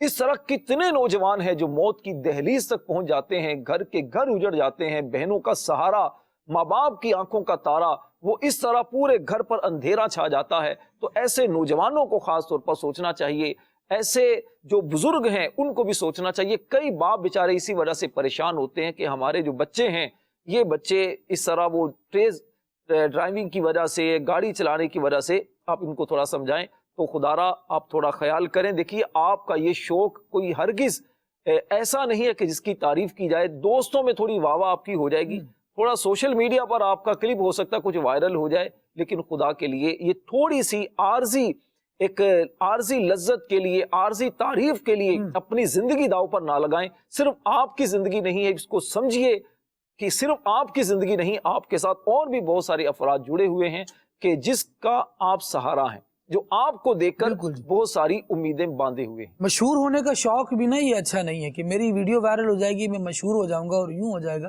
اس کا کوئی خاص فائدہ نصیب نہیں ہوگا. چار بندے واہ واہ تو کریں گے، لیکن اسکرین کی جو شہرت ہے یہ سب سے زیادہ یوں سمجھیں کہ جلد ختم ہونے والی شہرت ہے. ابھی اسکرین پر کوئی ہے اور 2 منٹ بعد اسکرین پر کوئی آئے گا. آپ شارٹس موبائل پر دیکھ رہے ہوتے ہیں، ریلز دیکھ رہے ہوتے ہیں، کیا ہوتا ہے ایک ریل دیکھی اور اس کے بعد دوسری، تیسری، چوتھی، پانچویں، چھٹی، یعنی 30 40 سیکنڈز کے آپ نے کلپ دیکھے. 10 کلپ دیکھ لیں اور پھر اس کے بعد آپ کو خود کو ترتیب یاد نہیں رہے گی آپ نے کیا دیکھا، کیوں دیکھا، کس لیے دیکھا. بس اتنی عارضی شہرت ہے اسکرین کی. لوگوں کی ایسے نظر میں آنے کا کوئی فائدہ نہیں ہے. پتہ ہے کیسے مشہور ہوں؟ ایسے مشہور ہوں جیسے سیدنا امام زین العابدین رضی اللہ تعالیٰ عنہ مشہور. سبحان اللہ. ان کا نام علی ہے، مشہور زین العابدین کے نام سے. عابدوں کی زینت ہے. اللہ کریم ایسی شہرت آپ کو عطا فرمائے اور اچھے خیالات عطا فرمائے، نیک کام. جب امام زین العابدین رضی اللہ تعالیٰ عنہ کا انتقال ہوا نا، تو ان کے انتقال فرما جانے کے بعد پتہ چلا، جب ان کو غسل دیا جا رہا تھا تو ان کے کندھوں پر نشان دیکھے گئے وزن لادنے کے، بوجھ اٹھانے کے. حالانکہ دن میں تو خدام حاضر رہا کرتے تھے، آپ کی خدمت کیا کرتے تھے، اور لوگ یوں سمجھے کہ آپ کی خدمت کے لیے ہر وقت تیار رہا کرتے تھے، لیکن یہ نشان کیسے تھے؟ امام زین العابدین رضی اللہ تعالیٰ عنہ کے انتقال کے بعد پتہ چلا یہ وہ نشان تھے جو آپ راتوں میں محتاجوں کی خدمت کے لیے ان کے گھروں پر راشن چھوڑ کر آیا. ایسے کوئی ہونا، میں جذبہ اپنے اندر پیدا کروں، یہ میرا شوق ہو، خیر خواہی میرا شوق ہو، لوگوں سے ملنا جلنا میرا شوق ہو، لوگوں سے محبت کرنا، ان کے دکھ درد دور کرنا، یہ ہمارا شوق ہو تو یہ شوق بہت اچھا ہے. یہ کیا کہ میں ایک ویل پر بائک چلاؤں گا اور لوگ واہ کہیں گے، بس اتنا شوق. اس شوق کی کیا بساط ہے، اس شوق کا فائدہ کیا ہے؟ خالد بھائی، خلیفہ ہارون الرشید کے پاس ایک شخص آیا اور اس نے کہا جی میں آپ کو ایک اپنا کرتب دکھانا چاہتا ہوں، میری ایک مہارت اس کام میں ہے. تو کہا دکھاؤ کیا شوق ہے، کیا تمہاری مہارت ہے؟ اس نے جناب ایک سوئی ایک جگہ کھڑی کی زمین کے اندر اور دوسری سوئی لے کر اس نے اس ترتیب سے سوئی پھینکی کہ دوسری سوئی کا جو ہول تھا نا، سوراخ تھا، وہ سوئی اس کے اندر جا کر چلی گئی. کتنا باریک سوراخ ہوتا ہے، لیکن اتنی زیادہ اس کو مہارت حاصل تھی. تو لوگوں نے بہت خوشی کا اظہار کیا، اس کو واہ واہ کی کہ واہ بھائی واہ کیا مہارت ہے آپ کی. لیکن خلیفہ ہارون الرشید نے 1 دینار اس کو تحفے میں دیا، 1 دینار انعام کے طور پر دیا اور کہا اس کو 10 کوڑے بھی مارو. تو لوگوں نے کہا حضرت اس نے اتنا اچھا کام کیا، اتنی مہارت اس نے دکھائی آپ کو، اور آپ اس کو 1 دینار دے رہے ہیں انعام کے طور پر 10 کوڑوں کی سزا. تو کہا اس کو انعام تو اس لیے دیا کہ اس نے محنت بہت زیادہ کی ہے، محنت کی ہے اس مہارت حاصل کرنے کے لیے. اس کا انعام 1 دینار. کہا 10 کوڑے کیوں؟ کہا 10 کوڑے اس وجہ سے کہ اس نے ایک فضول کام کے لیے اتنی محنت کی ہے. اس کا فائدہ کیا ہے؟ محض تھوڑی واہ واہ. فائدہ بھی محنت کر رہے ہیں، کوششیں کر رہے ہیں، جان جوخم میں ڈال رہے ہیں، لیکن حاصل کیا کر رہے ہیں یہ ذرا دیکھ لیں. تو شہرت کہاں ہو، کیسی ہو، کیوں ہو، شہرت کے ساتھ یہ بہت سارے کوشچن مارک بھی لگا کے رکھنے چاہیے کہ کیا کرنے جا رہے ہیں. کچھ کالز مزید دیجئے اور اس کے بعد پھر آگے بڑھتے ہیں. جی میرا نام محمد جابر اتاری پسرور شہر سے بات کر رہا ہوں. کیا ہی بات ہے اس موضوع کی. حبیب بھائی انہوں نے کیا نعت پڑھی ہے، مجھے شوق مدینے جاوندا میرے دل وچ حسرت اور نہیں. مدینے جانے کے بارے میں حبیب بھائی کا بہت ہی اعلیٰ شوق ہے. اللہ عز و جل ہمیں بھی ایسا شوق مدینہ عطا فرمائے. آمین آمین. واہ جی واہ واہ. بنت محمد اکرم ہیں اور ان کا یہ کہنا ہے کہ موضوع بڑا اچھا ہے، آپ کا شوق مدینہ ہے اور مدنی شوق ہے. اللہ کریم ہمیں با ادب حاضری نصیب فرمائے. واہ جی واہ. اللہ رحمت کرے، کرم کی نظر فرمائے. مدنی چینل کے ناظرین میسیجز بھی یہاں پر ہیں اور مجھے کالز بھی بتائی جا رہی ہیں کہ بہت اچھی خاصی تعداد میں موجود ہیں. ساری ہی شامل تو نہیں ہو پائیں اور نہیں ہو سکیں گی، لیکن یہاں پر میں ایک موضوع ہے جو کالز میں بھی مجھے بتایا جا رہا ہے کہ ہے، اور یہاں میسیجز میں بھی کئی میسیجز اس طرح کے آئے ہیں کہ ہمیں مطالعے کا شوق ہے. ایک میسیج آیا تھا ہمارے بھائی کا، ان کا کہنا تھا مجھے ٹیچنگ کا شوق ہے، تدریس کا شوق ہے، پڑھانے کا شوق ہے. تو شاہ صاحب یہ 2 شوق، پڑھانے کا اور مطالعہ کرنے کا، ان شوق کو پورا کرنے کے لیے کیا کرنا چاہیے؟ ماشاءاللہ سے مطالعے کا جو شوق ہے، شوق تو بہت اچھا ہے، زبردست، لیکن اس شوق کے اندر تھوڑا سا غور کر لیا جائے کہ اس کو پڑھنا کیا ہے. زندہ باد. ایک بزرگ رحمۃ اللہ تعالی علیہ سے کسی نے پوچھا کہ آپ نماز وغیرہ پڑھتے ہیں اور فوراً چلے جاتے ہیں، دوست احباب سے ملاقات نہیں کرتے. تو فرمایا کہ میں تم سے افضل لوگوں کی بارگاہ میں بیٹھتا ہوں، اللہ، تم سے افضل لوگوں کی صحبت میں بیٹھتا ہوں، اس لیے میں چلا جاتا ہوں. تو ان سے پوچھا گیا کہ کیسے آپ یہ صحبت حاصل کرتے ہیں؟ تو انہوں نے بتایا کہ میں جو ہے وہ انبیاء کرام کی، صحابہ کرام کی، تابعین کی، تابعین کی صحبتوں سے فیضان حاصل کرتا ہوں. اور بتایا کیا کہ میں یہاں سے اٹھ کے جاتا ہوں تو میں احادیث کریمہ کا مطالعہ کرتا ہوں. اللہ. میں یہاں سے اٹھ کے جاتا ہوں دینی کتب کا مطالعہ کرتا ہوں. تو کہیں انبیاء کرام کا ذکر ہوتا ہے، کہیں ان کی بارگاہ میں پہنچ جاتا ہوں، کہیں صحابہ اور اولیاء کرام کی بارگاہوں میں پہنچ جاتا ہوں، وہاں سے فیض لیتا ہوں. تو پہلے تو یہ ہے کہ مطالعہ کا شوق ہے، شوق بہت اچھا ہے، لیکن آپ نے مطالعہ کیا کرنا ہے، آپ کی جو ہے وہ کس چیز کا مطالعہ کر رہے ہیں. قرآن مجید فرقان حمید ہے، اس کی تفسیر ہے، اس کے علاوہ جو ہے وہ احادیث مبارکہ ہیں، پھر جو دیگر دینی کتب ہیں.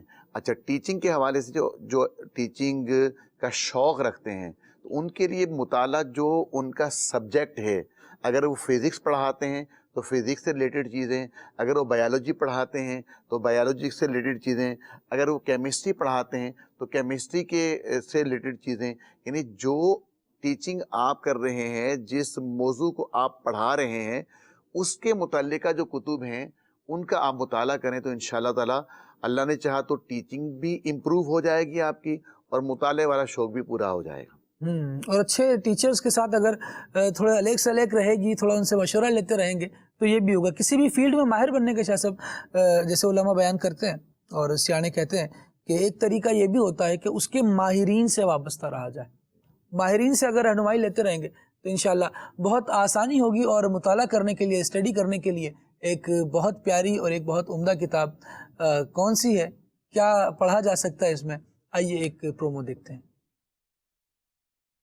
ہم زندگی گزارتے ہیں اور زندگی گزارنے کے لیے ہمیں کسی کی رہنمائی اور سیرت کی ضرورت ہوتی ہے. یقیناً انبیاء کرام علیہم السلام اللہ رب العزت کے برگزیدہ پسندیدہ منتخب افراد ہیں کہ جن کی زندگیاں، جن کی سیرت ہمارے لیے مشعل راہ ہے. انبیاء کرام نے اپنی زندگیوں میں دینی، اخلاقی، دنیاوی، معاشی اور معاشرتی تمام پہلوؤں کو بڑے احسن اور خوبصورت انداز پہ ڈیلیور کیا، جس میں ہمارے لیے رہنمائی ہے اور مینارہ نور ہے انبیاء کرام کی سیرت. انبیاء کرام علیہم السلام کی پیاری اور خوبصورت زندگی کو جاننے کے لیے مستند اور آسان کتاب مفتی محمد قاسم اتاری مدظل العالی کی سیرت الانبیاء آج ہی مکتبۃ المدینہ سے طلب فرمائیے یا آن لائن آرڈر کے لیے اس نمبر پر رابطہ کیجیے. مکتبۃ المدینہ. ماشاءاللہ کتابوں کا مطالعہ کیجیے، انشاءاللہ اس سے سیرت بھی بہتر ہوگی، کردار بھی ستھرا ہوگا. اور خاص کر جب انبیاء کرام علیہم السلام کی سیرت کے بارے میں ہم جانیں گے تو ان سے محبت بھی بڑھے گی، اور انشاءاللہ اللہ نے چاہا تو نیک اعمال اپنی زندگی میں مختلف ادوار کے ساتھ کیسے لے کر چلنے ہیں، انشاءاللہ یہ بھی سیکھنے میں ہم کامیاب ہو جائیں گے. ایک سوال یہ آیا تھا کہ خواتین کو کیا شوق ہونا چاہیے؟ راشد بھائی. خالد بھائی، اس سے پہلے یہ ایک بات عرض کروں گا کہ کہا تھا نا کہ ہمیں جی مطالعے کا شوق ہے. تو جو کہتے ہیں جی ہمیں مطالعے کا شوق ہے تو وہ یہ بھی دیکھ لیں کہ آپ مطالعہ کرتے بھی ہیں یا صرف شوق ہی ہے. شوق ہی. اگر شوق ہے تو پھر آپ مطالعہ کرنا بھی چاہیے. ٹیچنگ کا شوق ہے تو آپ ٹیچر بننے کے لیے یا پڑھانے کے لیے کیا کیا کر رہے ہیں. نہیں کر رہے تو پھر آپ نظر ثانی کر لیں کہ آپ کو شوق نہیں ہے، ایک ویسے ہی حسرت ہے. اچھی بات ہے جس کا خیال ہمارے دل میں بھی آیا. دوسری بات، خواتین کو کیا کیا شوق ہونے چاہیے جو ان کے لیے مفید ہو سکتے ہیں. دیکھیے، ایک سلائی کڑھائی کا شوق ہر خاتون کو ہونا چاہیے. یہ فائدے مند ہی ہے کہ آپ کے بچے ہیں، آپ ان کے اگر سلائی خود کر لیتی ہیں، کڑھائی خود کر لیتے ہیں تو آپ کا خرچہ بھی بچتا ہے. اپنی من پسند چیزیں آپ بچوں کو جو جائز ہیں وہ پہنا سکتی ہیں. کھانا بنانے کا شوق خواتین کو اگر ہو تو اس سے شوہر بھی خوش ہوتے ہیں، گھر کے دیگر افراد بھی، بچے بھی شوق سے چیزیں کھاتے ہیں. بچے باہر کی چیزوں سے زیادہ گھر کی چیزیں شوق سے کھائیں گے اگر آپ کو کھانا بنانے کا شوق ہے. چونکہ جب آپ کو شوق ہوگا تو آپ محنت سے بنائیں گی اور آپ اچھی چیزیں بنائیں گی. اسی طرح شوق صفائی ستھرائی کا ہونا چاہیے، یہ بہت اچھا ہے. صفائی ستھرائی کا شوق ہوگا تو آپ گھر کو بھی صاف ستھرا رکھتے ہیں، آپ اپنے بچوں کے لباس کو بھی صاف ستھرا رکھتے ہیں، اور بہت ساری چیزوں کو جب آپ صاف ستھرا رکھتے ہیں، خاص طور پر جو بڑے لوگ کہتے ہیں کہ کسی عورت کا رشتہ دیکھنے کے لیے جاتے ہیں تو اس گھر کا واش روم اور اس کا کچن دیکھا جاتا ہے. اس سے پتا چلتا ہے کہ گھر والے کتنے سلیقہ مند ہیں یا بچوں کی کیسی تربیت کی گئی ہے. تو ماں کا جب شوق صفائی ستھرائی کا ہوگا تو انشاءاللہ یہ بچیوں پر بھی اثر انداز ہوگا. اسی طرح ایک شوق یہ بھی ہونا چاہیے عبادت کا. عبادت کا شوق اگر ماں کو ہو، تلاوت قرآن کا، نماز پڑھنے کا، اللہ رسول کا ذکر کرنے کا، اور گھر کے اندر اگر گٹھلیاں رکھ کے اس پر درود پاک پڑھنے کا اگر شوق ہو تو یہ شوق بچوں میں بھی کنورٹ ہوتا ہے. ماں کے پاس اگر چھوٹی سی تسبیح ہو یا ماں کو نعتیں سننے کا شوق ہو، اینڈرائڈ موبائل تقریباً ہر گھر کے اندر ہوتا ہے، تو اس میں آپ کام کے دوران اگر کوئی نعت لگا لیتے ہیں یا مدنی مذاکرہ لگا لیتے ہیں، علماء کرام کے بیانات لگا لیتے ہیں، تو اس سے علم بھی حاصل ہوگا اور یہ چیزیں بچوں کے اندر بھی کنورٹ ہوں گی. اس سے انشاءاللہ گھر آپ کا امن کا گہوارہ بنے گا، گھر میں برکتیں بھی نازل ہوں گی. اور لوگوں کو دین کی، جو گھر میں بسنے والے ہیں ان کو دین کی بات کرنے، سننے اور سمجھنے کے لیے دل انشاءاللہ کشادہ ہوتا چلا جائے گا. مدرسے کے ناظرین، ایک اور شوق ہے اور وہ بڑا پیارا شوق ہے، وہ ہے رب العالمین جل وعلا کے کلام کو پڑھنے کا شوق. نبی کریم علیہ السلام نے اس شوق کی ترغیب دلائی. ارشاد فرمایا کہ یہ شوق تمہارے دلوں میں ہوگا، یعنی جس طرح ترغیب دلائی تو ترغیب کا ایک خلاصہ اور لب لباب یہ بنتا ہے کہ یہ شوق تمہارے دلوں میں ہوگا تو تمہارے سینوں کو ویران نہیں چھوڑے گا. نبی کریم علیہ السلام نے قرآن کو یاد کرنے کی اور اس کی تلاوت کرتے رہنے کی ترغیب دلائی. کچھ ایسا ارشاد فرمائے. بالکل. ایز اے مسلم، چاہے مرد ہیں، چاہے عورت ہیں، بچہ ہے، بوڑھا ہے، جوان ہے، ہم پر لازم ہے کہ اللہ تبارک و تعالیٰ کا جو یہ قرآن ہے اس کو ہم پڑھیں. اس کی تو ہر حرف پر نہیں بھی معنی سمجھ میں آتا لیکن ہر حرف پر اللہ تبارک و تعالیٰ نیکی عطا فرماتا ہے، اجر ہی اجر ہے، برکت ہی برکت ہے. اور اس کا حسن یہ ہے کہ آپ جب پڑھیں گے آپ کو ایک نئی لذت ملے گی، ایک نیا سرور ملے گا آپ کو قرآن پاک کی تلاوت سے. اچھا پھر آپ کسی خوش الہان قاری سے سنیں گے تو آپ کو سننے میں بھی مزہ آئے گا، دل کو قرار ملتا ہے. کچھ چیز ہوتی ہے نا ایک دفعہ سن لیے تو پھر دوسری مرتبہ سننے کو دل نہیں کرتا، لیکن قرآن وہ ہے کہ اسے بار بار سننے کا دل کرتا ہے. نبی پاک صلی اللہ علیہ وسلم کی حدیث مبارکہ ہے خیرکم من تعلم القرآن وعلمہ. تم میں شوق دلانے والی بات جی شوق دلایا نبی رحمت صلی اللہ علیہ وسلم نے کہ تم میں بہتر وہ ہے جس نے قرآن سیکھا اور دوسروں کو سکھایا. بلکہ حضور صلی اللہ علیہ وسلم نے ارشاد فرمایا کہ میری امت کی افضل عبادت کیا کہا؟ وہ تلاوت قرآن ہے.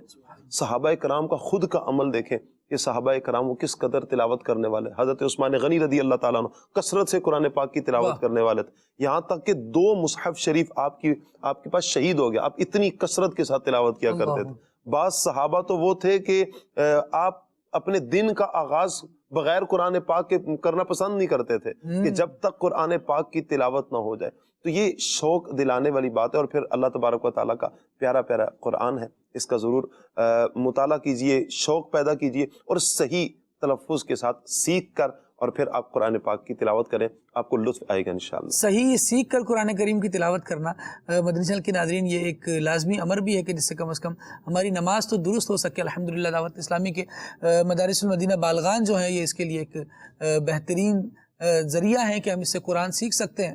اچھے شوق ہماری زندگی میں کیسے پیدا ہوں، ان کو سیکھنے کے لیے اچھے شوق سے اپنی طبیعتوں کو آراستہ کرنے کے لیے دعوت اسلامی کے دینی ماحول سے وابستہ ہو جائیں، اس میں آنا جانا رکھیں، دعوت اسلامی کے اجتماعات میں شرکت کریں. انشاءاللہ یہ اچھے شوق کی طرف ہماری توجہ کو لائیں گے. اللہ کریم ہمیں نیک اجتماعات میں شرکت کرتے رہنے کی توفیق عطا فرمائے. سبحانک اللہم و بحمدک اشہد ان لا الہ الا انت استغفرک و اتوب الیک. صلاۃ والسلام.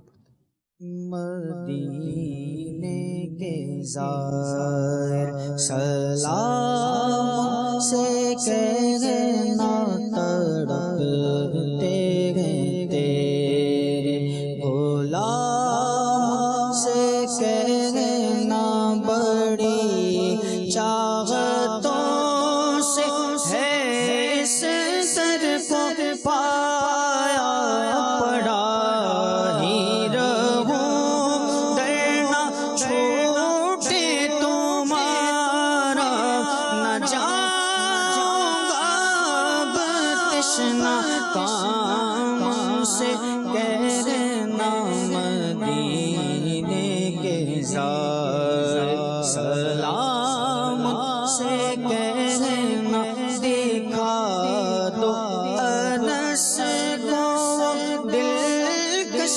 نظارے دکھا دو ہمیں بھی دلکش نظارے ترستے ہیں جن کو مسلمان سارے یہ باتیں پسند ہے تیرا ان سے کہنا مدینے کے زائر سلام سے کہنا تڑپتے ہیں تیرے غلام سے کہنا مدینے کے زائر سلام سے کہنا.